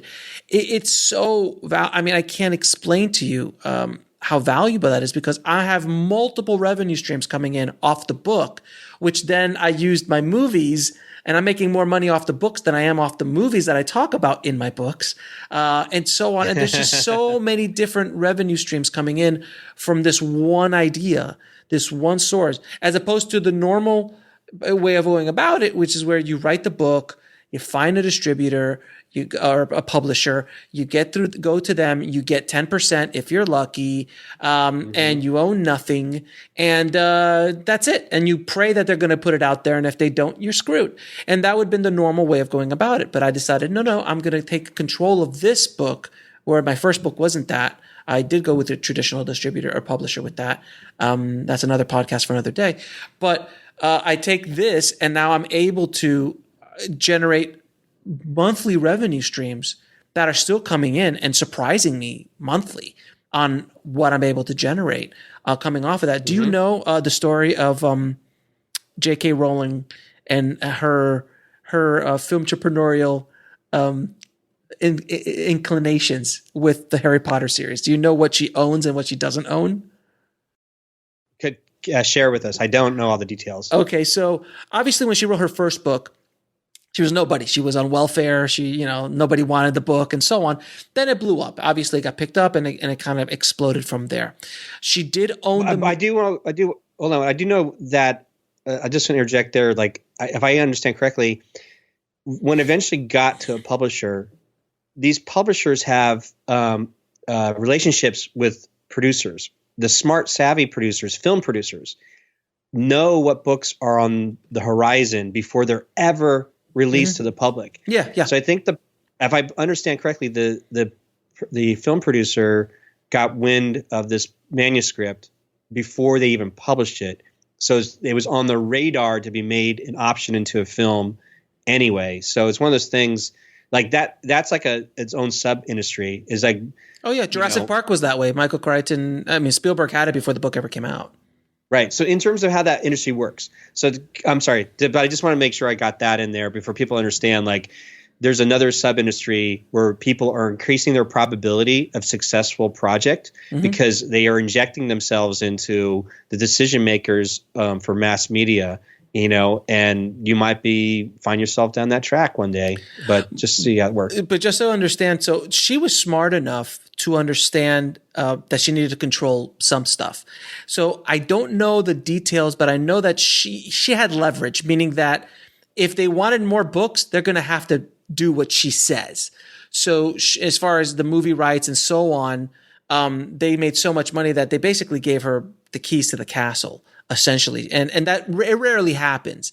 But the one thing that she has that I had no idea she owns the ebook of all she owns the rights 100% to all the ebooks for Harry Potter.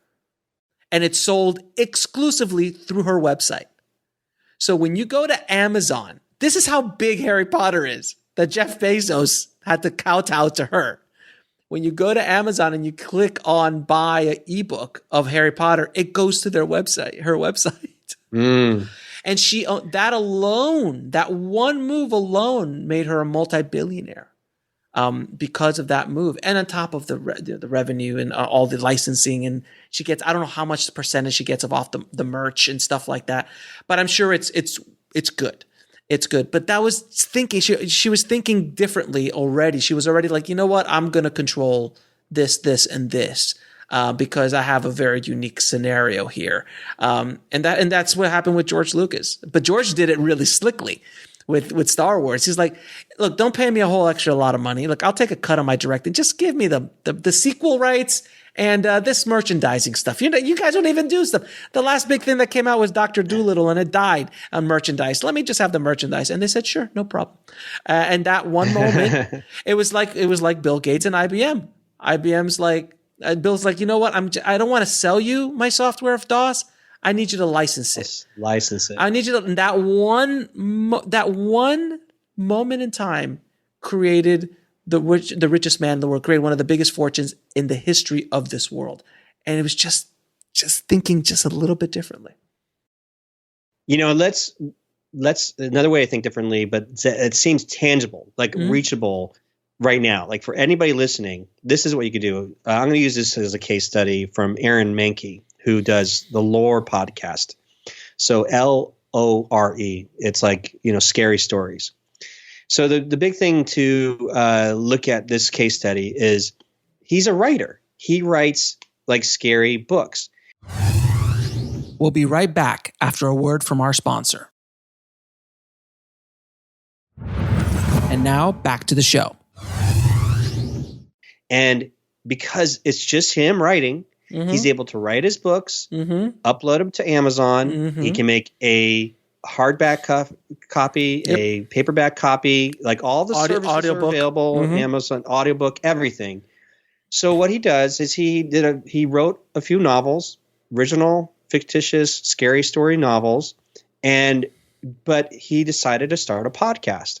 His podcast is called Lore, LORE, and what it was is sort of like almost like a glorified Wikipedia research. So in his efforts to create his art is writing books on scary stories. He has to do research on folklore and all this type of stuff. And in his process of doing this research, he turns it into a podcast. Boom. The podcast for some reason took off. It was just the right niche. It got picked up. If you understand how to work like the podcast launch, like for a while there was like if you wanted to get high rankings in Apple podcast, you have like 8 weeks to make something happen.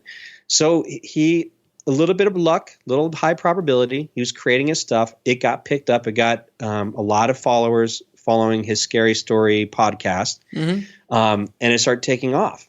But he was using the podcast. It's so blatant to let people know that he writes scary stories and he can find the links afterwards. Yep. So he was doing the Film Troopreneur or the Film Trooper. Like, by the way, it's funny because you have Film Troopreneur and mine is Film Trooper. Because for a while there, I was messing around with different taglines like empowering the film entrepreneur. So we're all in the same. You and I are in the same mindset. Yeah, absolutely. So he was doing this. He's not a filmmaker, but he was a storyteller. And he had different means to tell his story. And this thing takes off. All of a sudden, like some of the producers from Walking Dead are listening to his podcast. They turn – he gets – one thing leads to another, and he gets this into an Amazon series. So if you go on to Amazon Prime, there is an anthology called Lore. So they've taken an existing – audience that had a following on his Lore podcast. That was enough to get the right meetings in place to turn it into a series on Amazon. It hasn't blown up, but it doesn't have to. Doesn't have to. What we're saying here, this is a real case study that doesn't necessarily have to do with a lot like luck or high probability. This is just somebody I'm writing. I like to write scary stories. I'm going to put another aspect of my world out there in a podcast to share my research, but I'll do it creatively. But then I'll use the podcast as a self-published author to drive people to my book sales. Yes. That's it. Yes. Let's be honest. I'm going to uncover it. My podcast ended up turning out to be like a free content marketing advertisement for my book. And I still make money on my book today. On a monthly basis. And Alex will probably attest to with all the different revenue streams he has with Indie Film Hustle and all the offshoots of it. Those are revenue streams that are, making monthly. And we're not talking retirement money. We're just talking, like for me, I just make enough money to pay for the online services to keep it going. Like it's not like I'm like, buying houses from this stuff. It's like you're not seeing that kind of money. And you're not going to see that kind of money with your film per se. if we break it down. But at least the lore, Aaron Menke's, I think is pronounced his last name correctly, that is a tangible case study. Absolutely. That we can wrap our heads around, saying that's something that you can chip at and make something work. And in the book, I use the case study of, like, if you're a horror director and you want to make zombie movies, would it be cool? Would it make sense to create a zombie podcast, or a podcast that leverages the biggest zombie property on the planet, which is Walking Dead? So maybe you have a show that talks about the show or about zombies, and build up an audience of zombie lovers through your podcast. Oh, and by the way, I also am a filmmaker who makes zombie movies. And then, hey guys, I know we just saw The Walking Dead. My new movie's coming out next week on Amazon and on iTunes or wherever. If you want exclusive to this, get to blah, blah, blah. And then, by the way, I also make zombie t-shirts and zombie hats and zombie merch and zombie, all this stuff, because he's been able to understand who his audience is, his niche audience. Like I say, the riches are in the niches. He understands his niche audience. He's creating content and being of service to that audience. And then he's also selling them his art. And by that time, that you've given them so much free content, so much amazing service, that there is a percentage of the audience that will reciprocate and will purchase your merch, will purchase your movies, your offsprings off the stuff of the movies. Maybe you have events, maybe you have zombie get-togethers. There's so many ways to monetize and to build revenue streams that is not only just about the money, it's about being of service to the community. If you are not of service, this does not work. If you walk into it only thinking about money, it will not work. You have to think about being of service, and everything else. When you are able to be of service to a community and you're trying to build a business to keep your art or yourself, to sustain yourself, then the money will come. You have to start thinking about how you can provide that service even better to that audience. But that's a great example.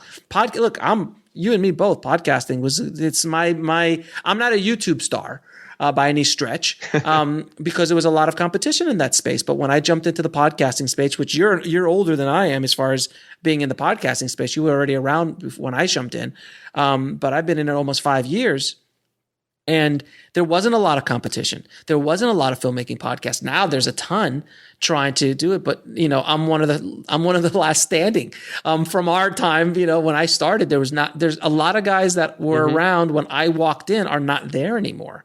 They're just not, because it's just it's just hard. And if you can't figure out how to monetize, if you can't figure out how to be of service and then monetize that audience in one way, shape, or form, to benefit them and benefit yourself, you can't keep going unless it's just a hobby. And when it's a hobby, it's a tough hustle, man.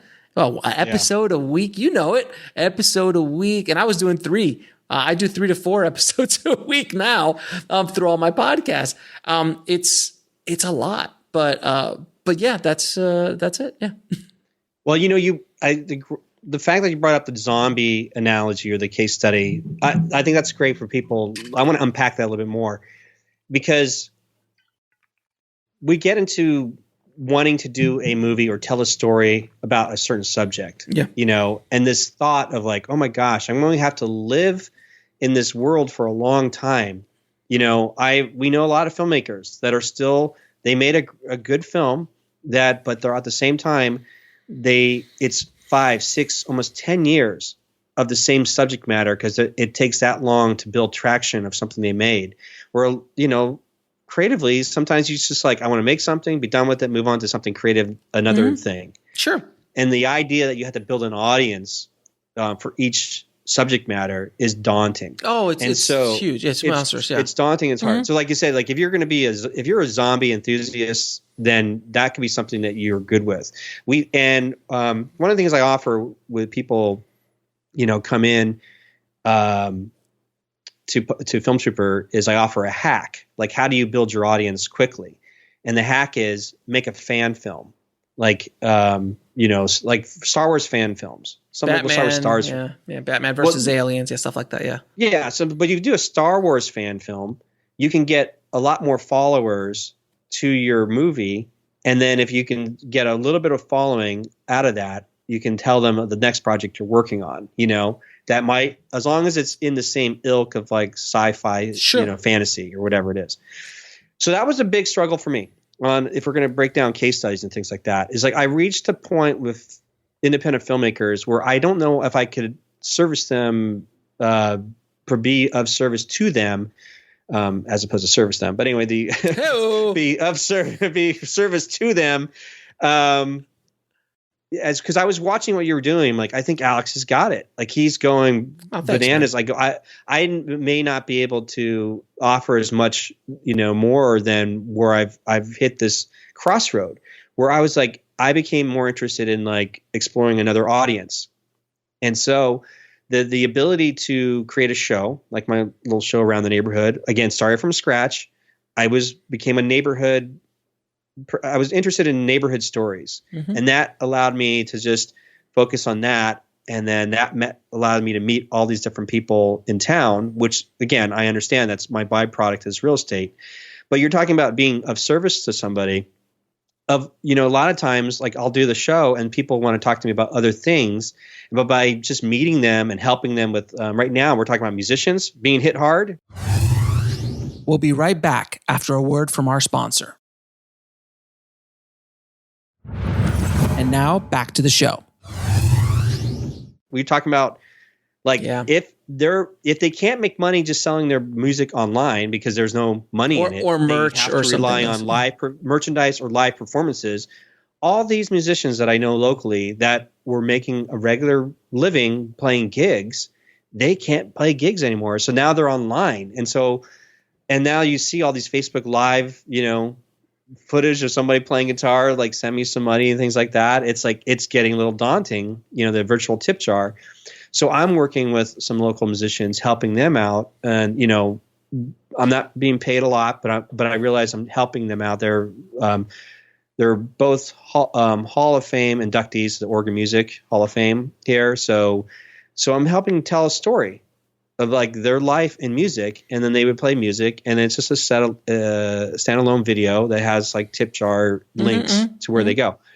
Well, because I was doing just helping some people out locally, again, being of service with the skills that I have, that is end up turning into like spawning like, turning into a little bit more of a documentary than I expected, Good. On top of that, right. But on top of that, it's turning into but remember, my higher price service is real estate. Well, it looks like it's turning into a real estate deal as well. So it's like, it's like I didn't go out like hard press and selling it. It was simply being of service to a community. Again, breaking it down to the audience. Like I had to like do some deep soul searching of like, which audience can I serve in a long term? Like I'm thinking 30 years. That I'm going to be enjoying each time I get out there and do it. I think Film Trooper kind of reached an apex for me, where it's like I'm not too sure I'm enjoying, because I don't feel like I'm just gathering and curating information. I'm not applying it, and the filmmakers I'm talking to, doesn't seem like enough of them are applying it. So it's like I got to move away from like filmmakers, and I got to apply what we're talking about, and then I have to find a new audience. An audience that I really truly think I could serve for the next 30 years and do that. And so those are questions I think a lot of people have to ask themselves. Like, if you find yourselves going down a path of making a film, can you live with this subject matter and the audience around it for the next 10 years? It's something. It all depends on your perspective. Like I know some horror guys who just love horror movies, and and it's not a big stretch from zombie to horror. So if you're in that same kind of niche in general, the horror niche, if you're a horror guy and you're going to do horror for the rest of your life, I mean, Guillermo del Toro's probably not going to make a comedy, though I would love to see a comedy like that by Guillermo del Toro. But generally, he's good. He's going to be horror for the rest of his life, and he's very comfortable with that. And that's no issues with that at all. So you have to ask yourself the question, where am I going to be in 10 years? Do I want to keep doing this? A lot of times you don't know that answer, man. You remember I owned an olive oil and vinegar, shop and a company. If you would have told me I was going to open up that 8 years ago, I would have said, you're crazy, you're nuts. But I did. You never know what happens during the path. But this is one thing that is true. If tomorrow I decide to stop, creating amazing amounts of content that I do for Indie Film Hustle, Bulletproof Screenwriting, or Filmtrepreneur, this machine will continue to run without me at the helm. It might drop in revenue, but the machine will continue to run while I build something else. So if you're able to build a machine that runs in that niche, you can still service that niche and service that machine and keep that machine going because it's generating enough revenue for you while you're off making another movie, that's not a horror movie, making or opening up an olive oil store or going into real estate or whatever that other opportunity might be. But you have a business that's still creating money for yourself and still generating revenue while you're still able, because you've created so much content. I mean, look, I got close to over 500 podcasts throughout all my podcasts. That's a lot of content. That's just the podcast, not to mention the videos and all the other stuff that I do. A lot of that's evergreen. That's going to keep finding, I got articles from 2015 that are really popular and people still find it all the time, and it's evergreen stuff. So if you're able to build up a business in that niche that you're doing and generating those revenue streams, there's no reason why you can't pull back from that, go down the other path, and either let that do its thing or just feed it every once in a while, or hire someone to feed it, maybe hire someone to take it over where you're still generating revenue and you're still servicing that audience, but now you're moving into another direction in your life, because you never know what's going to happen. Like I said, if you would have told me I was going to open up an olive oil store, I'd be like, what? Like, it doesn't make any sense. Still doesn't make any sense. It was a dark time in my life. I don't want to talk about it, but you never know. But again, the foundation is sound. If you're able to build a business with your films in that audience, then there's no reason why that can't keep going. If you've done it correctly, if you've built a very strong foundation up. If you haven't built a strong foundation up or wasn't making enough money when you were up 100%, then it doesn't make any sense. It has to kind of die off. But look, I have a great example. If everyone listening knows Wes Craven, the famous horror director who kind of fell into horror. Horror wasn't his thing, really wasn't the biggest thing in his life. He liked it and he enjoyed doing it, but he eventually wanted to break out of horror. And the only time that I know of that he did a movie outside the horror genre was after he did Scream. They really wanted him to do Scream 2. He's like, okay, I'll do Scream 2, but you've got to give me a movie.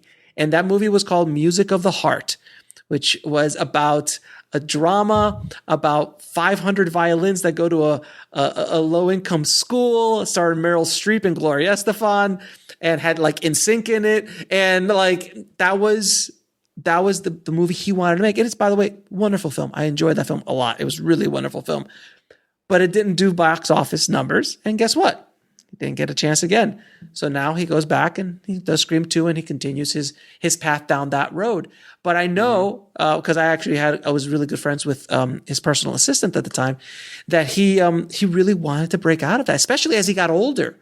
As he got old, like what excited me at 20 does not excite me now at my age at 45. It just doesn't. The filmmaker I was in my 20s is not the filmmaker I am in my 40s. So you have to give yourself the opportunity to adjust. But if you're smart and you build your foundation and you build revenue streams, whether that be in the business or buy apartment buildings, and have revenue stream, have cash flow coming in to kind of support your creative endeavors, that is the dream, that is the goal, and there's no reason why you can't have your cake and eat it too, in my opinion. Yeah, definitely. So here's some other case studies that are things like impressions that made a big impact on me over the years of running, Film Trooper and the podcast and different people I've talked to. One of the guys was this fella that I was in a mastermind with for a while. He's out in New York.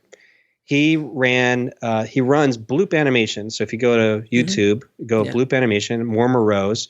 He just started off doing like being a fan of animation, 3D animation, Pixar animations, Disney animation. And then he used his growth in his YouTube channel, giving short tutorials. And then he turned into selling courses, beginning animation courses. And then that led to building more courses, and that building courses on the different software, because not every animation software is the same. But at the same time, he's making short films. So he's like, I'm making this short film. So he's a filmmaker. We're talking an animator that made his own animation, but behind all that stuff, he had a YouTube presence that was giving edutainment. So it was educating, but also entertaining. But he had a mechanism in place where he was selling his courses. Mm-hmm. So this builds this whole company. And because we were the mastermind together, there was a lot of years. He was also getting hired as a contract for hire animator at different studios. So he's making like his day money as an animator for contract for hire. And then at night or whatever on the side hustle. His side hustle was Bloop Animation, building courses, doing YouTube videos. And then that grew. So then he didn't have to take on as much contract work. And then he started meeting other animators, and they started collectively, doing their own short films. So, and it just keeps growing. And new courses come out. So it's just, the whole point is that he built the Filmtrepreneur system in place. We'll be right back after a word from our sponsor. And now back to the show. Mm-hmm. He gets to make his animated films, but there's a mechanism behind it that allows this to continue. You gotta pay to play, brother. You gotta pay to play. Unless you're rich or you got, a trust fund somewhere, you've got to figure out how to make some money. This is the world we live in, man. Unfortunately. So this is what has to be done. I know it's not sexy. It's not sexy building up a bill. I think it's sexy, but a lot of people, they're like, I don't want to build the work of building a business. I'm an artist. I'm like, okay, man. Then you know what? Da Vinci, is it Da Vinci or Michelangelo, one of the two. I think it was Da Vinci, who he was an artist, but he wasn't a starving artist. The whole concept of the starving artist is such BS, because Da Vinci was an extremely savvy businessman, had multiple revenue streams coming in. He was extremely wealthy. He was probably one of the most wealthy people around in his town in Italy.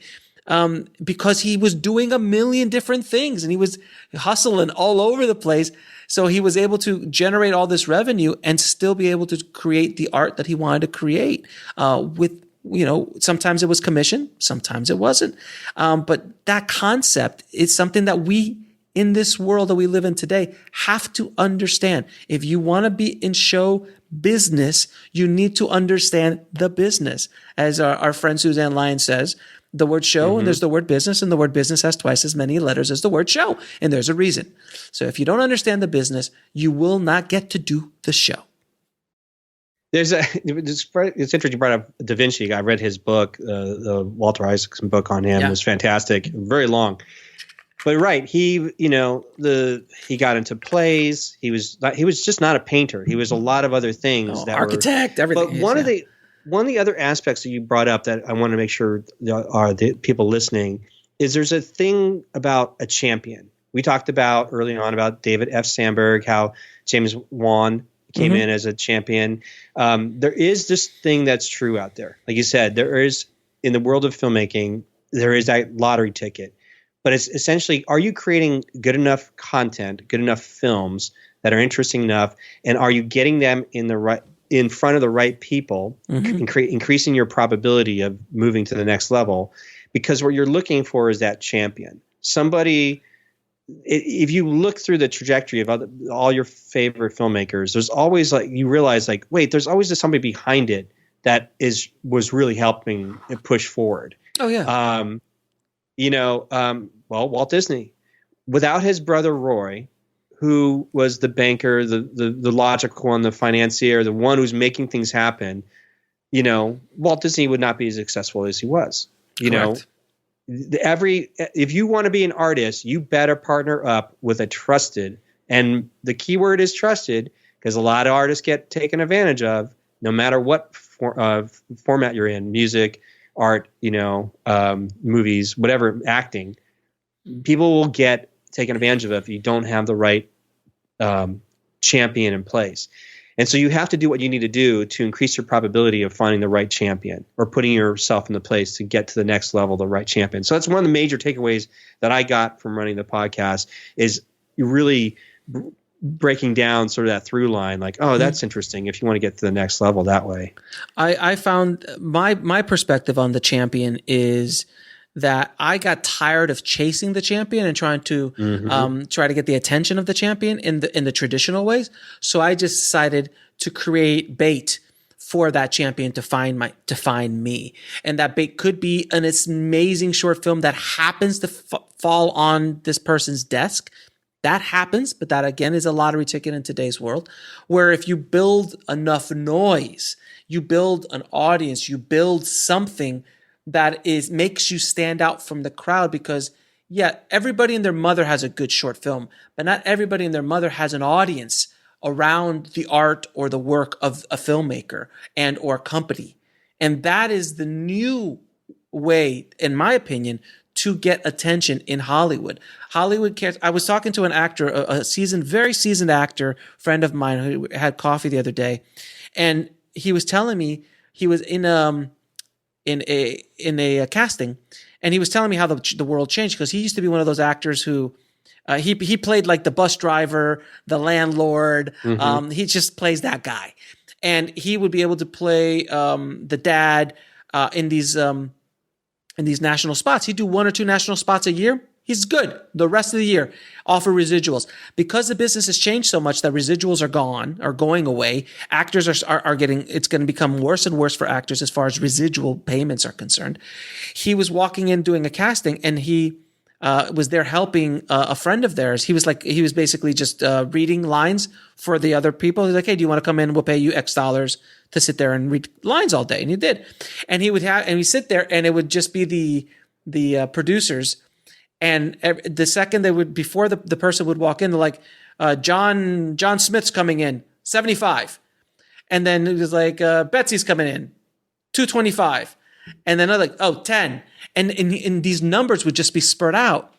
And then like at lunchtime, he pulled them all aside, like, hey, what are the numbers? He goes, oh, that's their Instagram followers.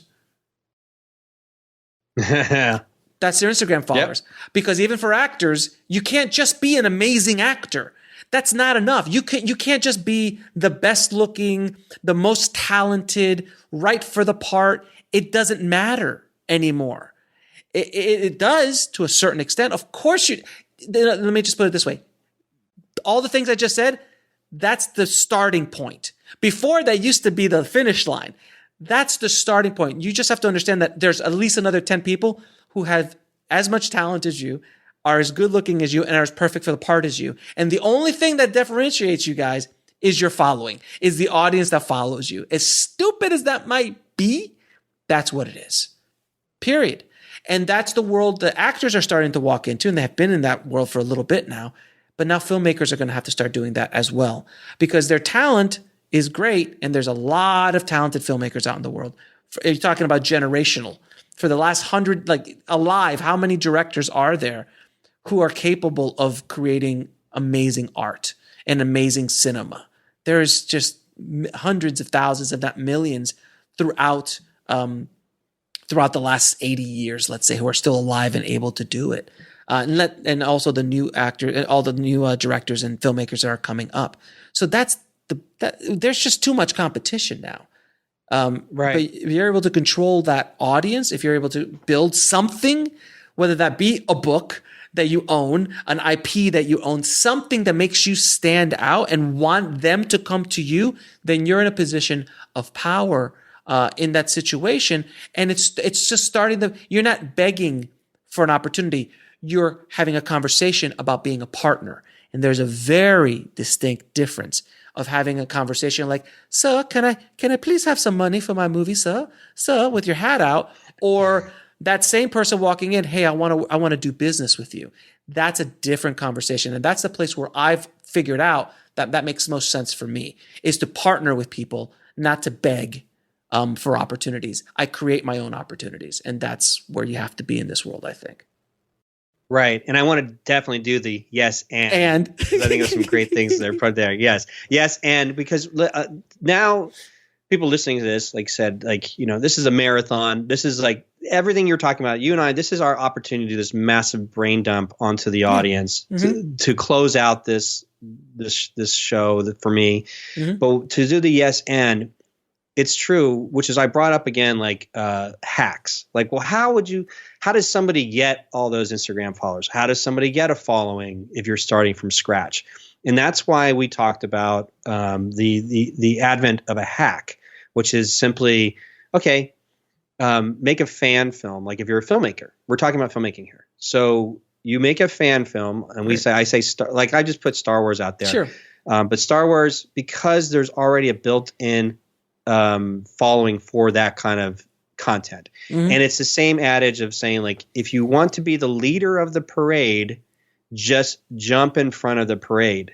The analogy there is, instead of working your way from the very back line of the parade, trying to work your way up to the top of the front of the parade, if you jump in front of the leader of the parade, that means that there's an audience already exists, a following already exists. So how do you just jump in front?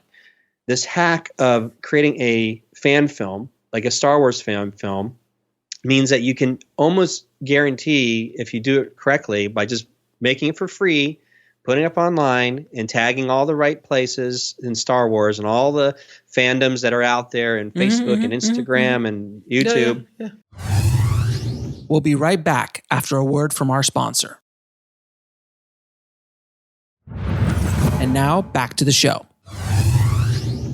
That you'll probably get about 25,000 views on your movie. But if it's really good, it gets reshared and you could do millions. We're seeing Star Wars fan films in the millions of views. And your job is to make sure you have a mechanism in place to do what we call, in the world of online marketing, the conversion rate. So let's talk about the conversion rate real quick so people get their heads wrapped around that.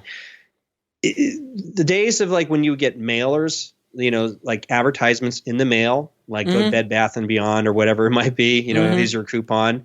In that world of marketing, direct mail marketing, or they call direct to consumer marketing, the marketers are only hoping they're expecting to get about a 1% to 2% conversion rate, meaning that for every 100 mailers they put out, they're going to get a 1%. One or two people are going to show up. Yeah, that's maybe just show up. That doesn't mean they're going to actually buy anything. Right. So that's why they have to do it in bulk. Why you have to have these vast numbers of like 1 million, hundreds of thousands. Because then if you do just the mathematics, just count on it 1% to 2%. And does that actually work? Weirdly, it does. If I looked at the one thing that I've noticed, like you can take a look, like if you have a mechanism in place for your film. For me, the Cube was I have the trailer for the movie online for years, and over time, you can do like a breakdown of like how many trailer views your movie gets. Do about a 1% to 2% conversion rate. That's how many people are probably going to buy your film or rent it. So you have to decide, like, if I'm renting it for 99 cents or if I'm selling it for $10, and I'm only getting 20 people, do the math. You're not going to make your money back unless you have some other mechanism in place.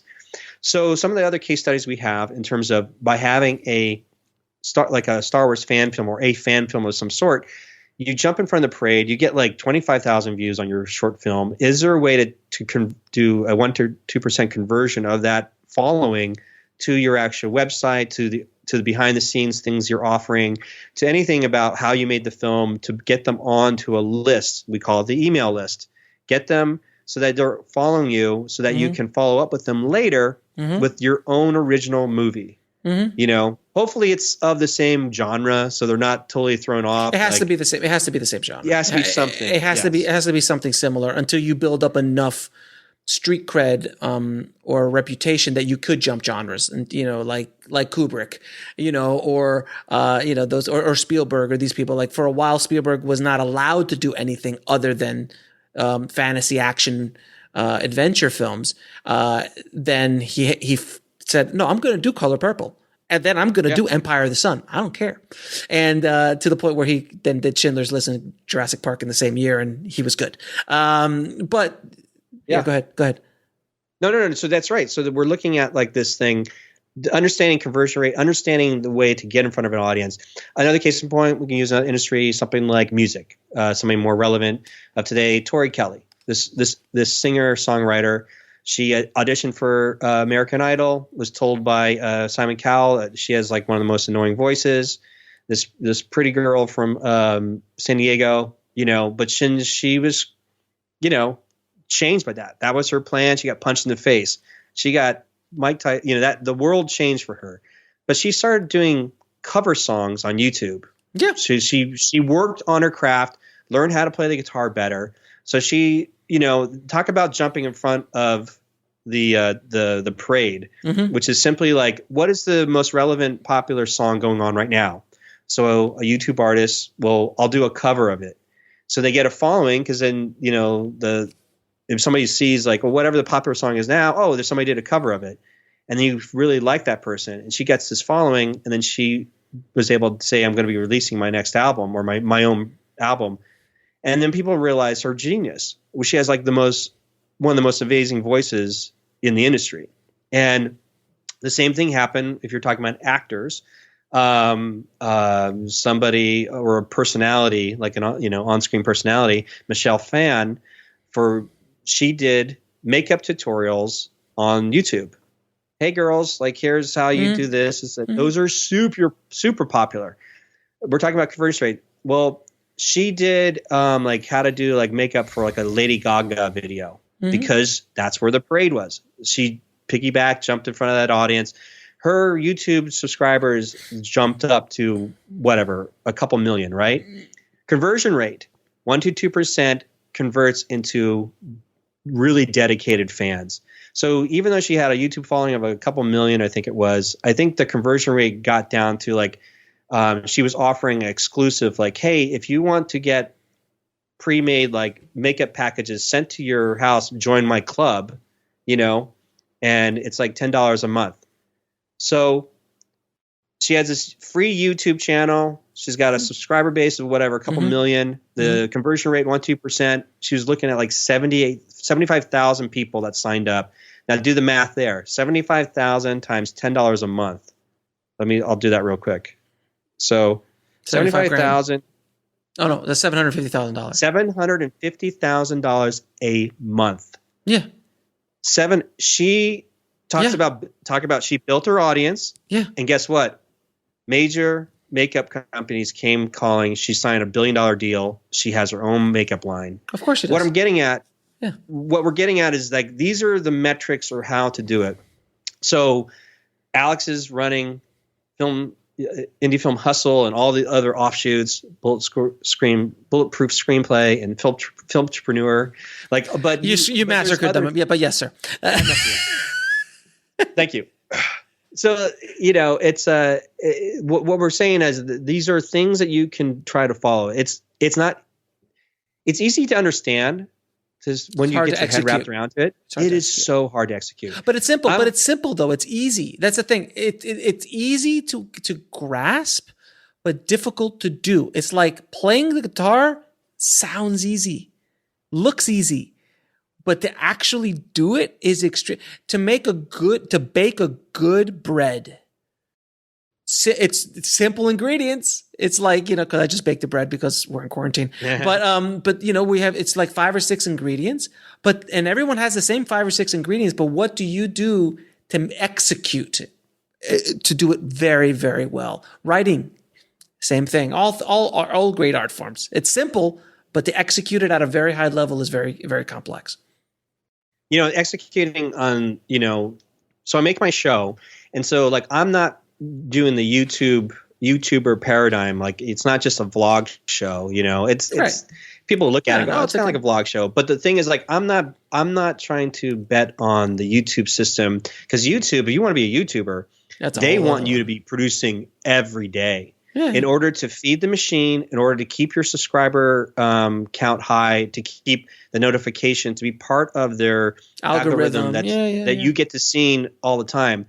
And you see a lot of YouTubers burn out after a couple of years. Our boy Casey Neistat, he's the poster child who's done it. He's the first one. If you're a fan of his stuff in YouTube, remember he had a deal with HBO. He was making shows for HBO. he will be the first one to tell you, he's like, this is the next evolution. To be able to be a YouTuber, like a filmmaker on his own terms, he feels like this is way better than working for like a company, like making content for a company like he did before. But even him, he's gotten to a point where he's had to take a break because burnout's there. I know, but he was going crazy, dude. He was making so much. He was doing a daily vlog, and they were edited. I mean, he's taking 2-3 hours a day to edit. Like, he's a beast. He's a beast. Makes me look. I know you guys. A lot of you guys talk about how I make content. Oh my god, it's nothing. I mean, this man, nothing. Casey Neistat. Oh my god, definition of hustles. But so, he's worth.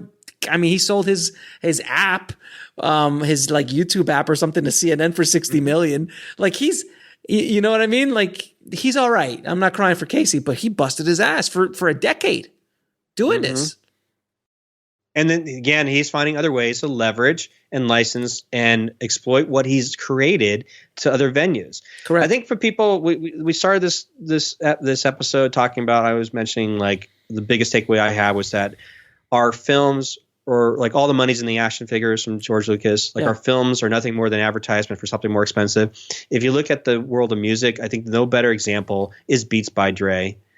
Here's Dr. Dre, world-renowned rap artist, musician. We'll be right back after a word from our sponsor. And now back to the show. But it really wasn't until some other champion entrepreneur used his likeness, his leveraged him. His world to create these like headphones and sell it for $1 billion to Apple. And if you want to know like the poster child for the ultimate, that might be it. Oh, I mean, like Jessica Alba's not too far behind. Oh yeah, that is way on the radar. Yeah, like for everyone not knowing, Jessica Alba, who was the most beautiful and still is, but she was a sex symbol in the early 2000s to mid 2000s. She started a company called The Honest Company because after she had her first child, she couldn't find any really clean baby products. So he's like, hey, there's a hole in the market here. So she created The Honest Company, which I'm sure you've probably seen at Target or Walmart, stuff like that. The company's worth over $1 billion, and she owns 35% of it. And she's basically the poster child for it. So she's the model, she's the one up front, but she's got business partners behind her. But she was able to leverage her celebrity to get her into a business that now makes her so much money that she just acts when she wants to act, and she produces and she directs and she does her own TV shows. She does whatever she wants, whenever she wants. Why? Because she has built an infrastructure, she's built a machine that is now generating cash flow for her, revenue streams for her. So she has freedom. She has absolute freedom to do whatever she wants, wherever she wants. And she could give away money. She can do philanthropic things. She can start charities, which she has. She's helping people. Why? Because she built up a business. And it's not something that she's even doing 100% herself. She's got business partners. She's got other people doing a lot of the heavy lifting, the things that she was not good at, but she brought something to the table that they couldn't have done without. Because she got the attention. She was on the Today Show. She was on these big shows because she's Jessica Alba, and she was able to leverage her celebrity. And same thing. Look, the entrepreneurs behind Beats by Dre would have tried to come out with headphones. It wouldn't have worked. They need Dre because Dre is the ultimate DJ and has the street cred that everybody said, wait a minute. And then he leveraged all of his artists and all of his labels. So every music video had Beats. I saw the whole documentary about Beats by Dre. Every single music video he produced, all the artists were wearing Beats by Dre. Every single time. So instead of becoming a spokesman, like you said earlier, becoming a spokesman for somebody else's headphones, hey, I'm going to make my own headphones. Puffy did this, or P. Diddy, or whatever he called himself. He did this with vodka. So did whatchamacallit, Ryan Reynolds just did it with a gin company. I know, or tequila company. And then George Clooney did it. George Clooney has made more money outside the film industry because of who he is. And honestly, is because he made 3 movies: Ocean's 11, 12, and 13. Those 3 movies he has leveraged into multi-billion-dollar real estate deals in Las Vegas and has his own tequila company, which I think he's about to sell or has sold for $200 million or something like that. Insane. But these are all artists who leveraged what they had to build something else. And now they could do whatever they want. And they were fine before. They were multimillionaires before, don't get me wrong. But now they've taken it to a whole other place where now they can be philanthropic, create other opportunities for other filmmakers, for other companies, for other people that they wouldn't been able to do before. The more money you have the more money in the right hands equals more impact for people around the world. Yeah. And, we talked about before that quote, Mike Tyson, everybody's got a plan to get punched in the face. Well, another boxer, George Foreman, the Foreman Grill. I mean, it's not like he made all this money boxing. He made it because his family is set up for generations upon generations if they're smart with their money. He's a multi-billionaire off of putting his name on George Foreman. By the way, just so you know, George Foreman wasn't their first choice. Hulk Hogan passed on that. Hulk Hogan passed on that, and believe me, there's not a day that goes by that he's not pissed off about it. Tell you, like that kind of stuff. So if we rein it back in on a smaller scale, like I was mentioning, like I've now been applying just for a few months. The last few years, I changed professions to some extent because I needed to learn how to become a really good real estate agent. Mm-hmm. I needed to learn my craft and to serve clients the best before I really started putting effort into the show. So I was dabbling with my show a little bit sporadically, once a month, once every other month. But now at the beginning of the year, I was like, I'm going to commit to once a week. Mm-hmm. And then because I'm not a YouTuber, I'm able to create my show. And again, I'm writing it. I'm the spokesperson. I'm having a blast doing it. But I get to focus on a more very micro specific local level. And niche. I realized the niche is much more active on Facebook. Mm-hmm. And it's a niche, by the way. It's a niche you can control. It's not a control, but it's a niche that you can access. It's not like all real estate for all of Oregon. No. It's right. This specific area, the specific kind of customer. This is who this content is created. You're using the Filmtrepreneur method without question. Yes. So I don't have to be succumb to the algorithm of YouTube. I don't have to be a YouTuber. Correct. I don't have to have this large like million followers to do a conversion 1%. I have Correct. To be very micro, like hyper local specific. And so then it wasn't until I had a breakthrough on finding like a hot button that meant something in the community. And there's so many things because if you just sit and you listen and you read what these community posts are talking about, there's Nextdoor app as well. All of a sudden, I think I was able to create very specific content with the right headlines that just suddenly, all of a sudden, my videos took off. And what's the conversion rate? I'm assuming is more than 1 or 2%. Yes, it's going to be a lot higher. Correct. And I'll tell you. So it's been 3 months now, and that has led to I have been a part of 3 different local governments because of the videos I'm making, and that's got me more exposure and in terms of and it's my version of the modern day version of the bus stop billboard for real estate agents. Yeah. You know what I mean? Yeah. So now, but I also purposely try to create the videos so that they are evergreen. Mm-hmm. So it doesn't matter when you find them, they will have some relevancy. And I know it's working because some of my videos have been banned from like places like Nextdoor app because other real estate agents, I think, reported it as promotional, and other real estate agents have like their own Facebook groups that they started, and they won't put any of my content on. And so it's like, nice. It's really fantastic. Like, oh, great. Now it's working because if like the people probably see it as a threat and it's growing and things like that.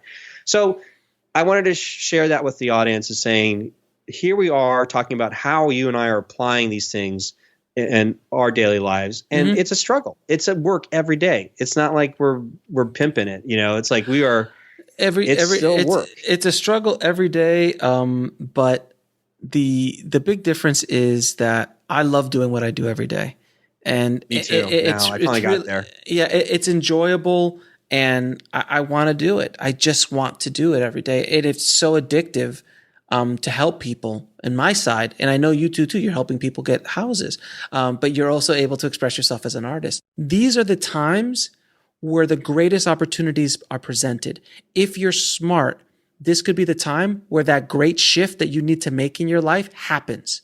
Because a lot of times you don't make this shift, you don't take that jump until you're either forced to, or you're like, remember that we've talked about this before in other shows, like that place where you're like, it's not too bad, but it's not too good. I'm like in that little midway, like, I'll just deal.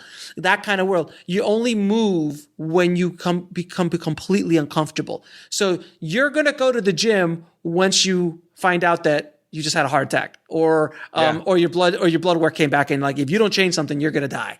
That's when the pain becomes so powerful that it moves you, it launches you into the direction you have to go. We are that, where we're in right now is that pain for a lot of people. And instead of being angry or depressed about it, look at it like, okay, this is the world we live in. This is my reality. How can I use this pain and this place to make that shift? Should I start writing that book I've been wanting to write? Should I start, doing that business I wanted to create online? Should I start doing, creating a YouTube channel? Should I start doing this or writing that script? Whatever that thing is, the thing that you've been putting off, this is the time to maybe start down that road. And it could turn into the road, the business where you go. Who knows? In 6 months, you might just be the virtual tour guy in Oregon. We'll be right back after a word from our sponsor. And now back to the show. Scott, and that becomes, you've cornered that market because you were the guy there when it all happened. It happens all the time in these kind of crises. So maybe this is that time for you. So look inside of yourself, everyone listening, and see, what can I do differently? How can I think differently? How can I build something from this place? Because I would have never in a million years done it if I wouldn't have been forced into the situation that we're all in right now. That's kind of what, that was the message I wanted to put out there before we go. No, it's great. And we'll wrap this up here shortly. But you're right. It's the stressors that are needed of like a crisis. It really defines your character and like, moving forward. And all I can say again, whatever path any of us take, it's hard.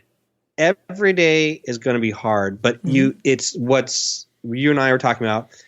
It's the process and dealing with that challenge. If that's what's enjoyable, that's the only thing that you can count on. Mm-hmm. One of the things I took away when I made the movie The Cube was exploring.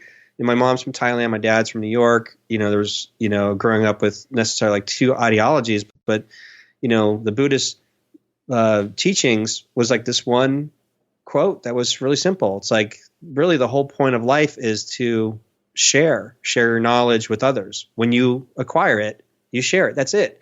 So with that said, it's like the daily being zen about it, being in the moment, doing the work itself is the win. Whatever happens at the end, just kind of like, you just hope that you're prepared enough for it, that when the opportunity arises, you can take advantage of it. But before we wrap up here, I do want to share this one bit of information that I thought was really pivotal in my experience running Film Trooper, that gave me the perspective of going down this path of the film entrepreneur or the film trooper or whatever it is, like you and I have come across and talked about over years, is when people, we're going to go to how sort of like how movies make money, or where money comes from for these movies, and where we all fit into this. You and I have shared this before, but I got this from Scott Kirkpatrick, who works in the distribution world a little bit, but he wrote a book. But he was really breaking down, like, if you want to know how producers make money or movies make money, this is just like a case scenario. We talked about this before, which was this distribution company or production company has a relationship with these international buyers. Again, all this stuff is going to change, but I'm just trying to say that these are sort of the principles of like how people like Harvey Weinstein made all his money, before he went to jail, and, where all that kind of stuff happens. But so these, you and I could start a production company or distribution company. Sure. and say, you know what, and build these relationships with some international buyers, like these, say we have a relationship with some Japanese film buyers. Mm-hmm. Like they will buy content if it's of a certain ilk. Mm-hmm. And so we have this relationship, and we over the years, we've been going to film markets, all the international film markets, all the local film markets, is building up our relationship with them. And okay. And then this is it. So from there, we just make a poster of a big giant monster destroying a city, maybe a helicopter over its head. Right. We just show this to our Japanese friends that we know that this is the type of content they buy. Mm-hmm. We show this to them, and they, this is great. And they say, this is great. If you can deliver this film by this date, let's make it a deal. And so say it's $2 million. We'll give you $2 million for this movie. So we shake hands. We write up all the legal documents saying if we deliver this movie based on this poster we created, then they'll give us $2 million. Well, let's back up. This is how the world works in the film business. There is no script. There is no movie. Mm-hmm. It was just a poster and a relationship. And then this sort of promissory note that we got from this company saying we will deliver $2 million. They're reputable. Mm-hmm. They're going to give us $2 million. Yeah. You and I will go to a bank that does this type of loans, show them that we're reputable, that they are reputable, meaning like we've done this before. A deal with a reputable company. Yeah, we've done this before. So they say, okay, we'll give you the loan for $2 million. So you're thinking like, hey, we're going to make a film for $2 million that's based off this monster poster. That's not how it works. You and I, we're going to pocket $1.5 million. We're only going to make the film for $500,000. So we hire the director, the writer, the producer, and all the crew. Remember, when you're working in the world of filmmaking, your salary is based off what the budget of the film is. They're like, hey, the budget's only $500,000, so your salary can only be paid this per week, right? Mm-hmm. So the film is made for $500,000. We deliver that to Japan. They said, you made it. That's great. It could be schlocky. It could be terrible. As long as it delivered on the poster and they're happy. That was promised to them. They give us $2 million. We take it to the bank. We pay back that loan. You and I just pocket $1.5 million. We didn't have to make the film. We just made the deal. Mm-hmm. So this is how Harvey Weinstein and all those guys make their money. They're just making deal. Past tense, made their money. He's not making movies anymore. Yes. Well, I'm saying of his kind that are out there, producers. So if you ever wonder where you fit into the whole scheme of things in the money-making machine, it goes, if you are working on a film or a television project and there's a budget set for X amount, just know that the producers and other people on top are making way more because they made the deal. Mm-hmm. And then you're just stuck making what you're making. You're going to make your day rate or whatever it is, and then you move on. And so you putting your head wrapped around that, it's like being a film trooper, moving forward in this world. It's like, do you want to be part of that world or just be aware that that's how it works? And then how do you gain more creative control and self-empowerment to weather the storm so you're not, basically part of that machine that you don't have a lot of say in sometimes. If I may bring it back to the beginning, to bookend it, you have the three. Yes. You have the three paths. You can be the employee, you could be the production company or independent contractor or small business owner, or you could build a business, an asset that generates revenue for you while you sleep. And all three are very respectful paths, but you have to choose the path that you want to go down. Because there's people who just want to be an employee. There's people who just want to own a production company. And then there's other people who want to build a business that generates revenue for them to give them the freedom to do whatever they want creatively, artistically, in life in general. And that is the question you need to ask yourself. Which path do you want to walk? There's no right or wrong answer. I'm obviously lean in one direction. Scott and I both lean in kind of one direction. But if you like I said, some of the greatest filmmakers of all time walk the first path. Hitchcock was, I think Hitchcock was an employee pretty much his entire life because he came from the old Hollywood system where he was just a hired hand. And then later on, I don't know if he ever had a production. I think he had a production company at one point. Yeah, when he opened up the TV show, when he started doing TV, he did it through his own production company, but so on and so forth. But some of the greatest filmmakers of all time went down that path. You just have to ask yourself the question, where do you want to be and how you want to be, how you want to walk this path, which is a very, you chose this filmmaking world, and it's not an easy world, and it's getting more difficult and more confusing every single day that goes by. And before we finish up, Scott, I want to personally say thank you for doing all the work that you've done with Film Trooper over the years. Film Trooper was around before I ever walked onto the scene. I still remember the day that you reached out to me after you saw me show up with guns a-blaring, and you were like, "Who are you? Where did you come from? Like, what's going on?" And that story I always tell all the time. Like, this guy from Trooper. Yeah, this is what Scott did when I first came on the scene, and we became fast friends ever since then. Yeah. But I really do want to thank you for all the stuff that you've done for the community, in the way that you've done it, in the flavor that you have done it, because it's I can't ever be Scott McMahon. That flavor, that non-threatening ethnic, I can't be that. But what you've done is helped a lot of filmmakers along the way. And I know this is the last episode of the show for you of Film Trooper. Film Trooper. Excuse me. You see Florida and slip. No, I'm so used to saying Film Trooper. I don't say Film Trooper that often. Yeah. But this is the last episode of Film Trooper, man, and I'm so blessed and humbled. We'll be right back after a word from our sponsor. And now back to the show. That I would be the last guest. This has been an epic conversation. This is so packed with information and value bombs that both you and I were able to drop in there. But I want to thank you again for having me on the show. I've been on the show 3 times. I think 4 or 5 times.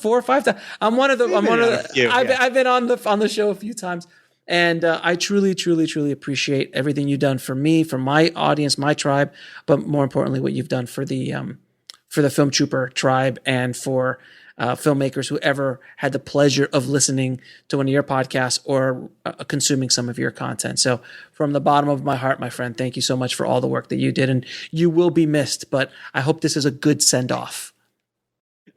Definitely. Thank you so much. Well, thank you for taking this time. And again, for everybody listening, I really do hope you got a lot of nuggets out of this to think, to be like, whoa, where do I fit into this world and how do we move forward? But, we'll still be around. Hopefully I'll pop on your Film Entrepreneur podcast. Anytime. Pops up, Anytime, Scott, whatever you want to come on and talk about what you're doing in the film, like your Film Entrepreneur method with the real estate, I'm all about it. You let me know when you want to come on. Right. It doesn't mean that I won't necessarily make another narrative or documentary or stuff like that. Even then. And yeah, it just means that I'm applying something to my base, my foundation. And the foundation is solid. Nothing stops you from creating all these other things. So absolutely, man. Absolutely. Again, thank you so much for everything you've done, brother. And if anybody wants, and you're still going to keep your website up running, right? Yeah, it exists. It always exists. And the podcast will still be on archive for people to listen to. Yep, All right. So, all right, my friend.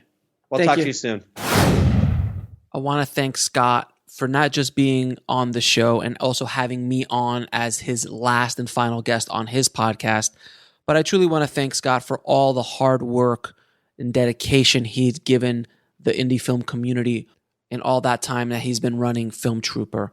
He truly wanted to help filmmakers as much as humanly possible.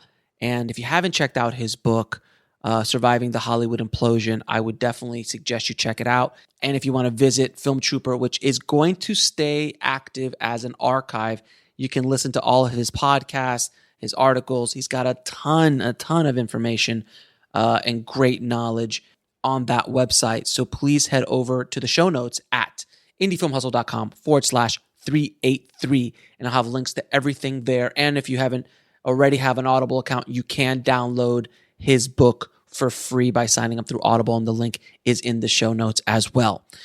Now, I know a lot of you out there are in quarantine, listening to this podcast, stuck at home, dealing with the uncertainty that is happening right now in this bizarro world that we're living in right now. But I can promise you one thing, that this will pass.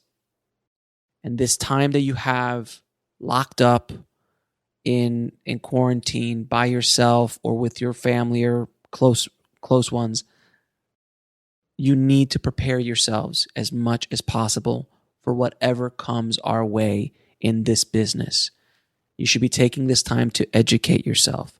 You should be taking this time to read books, to take online courses, to watch YouTube videos, to write, to read, all of it. Educate yourself as much as possible.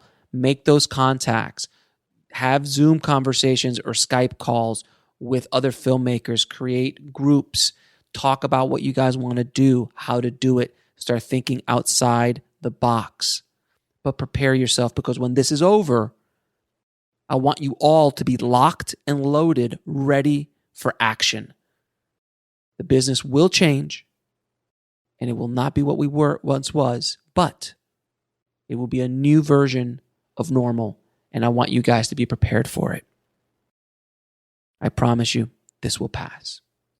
I wish you and your family nothing but safety and success moving forward. Thanks again for listening, guys. As always, keep that hustle going, keep that dream alive, stay home, and I'll talk to you soon. Thanks for listening to the Indie Film Hustle podcast at indiefilmhustle.com. That's INDIEFILMHUSTLE.com.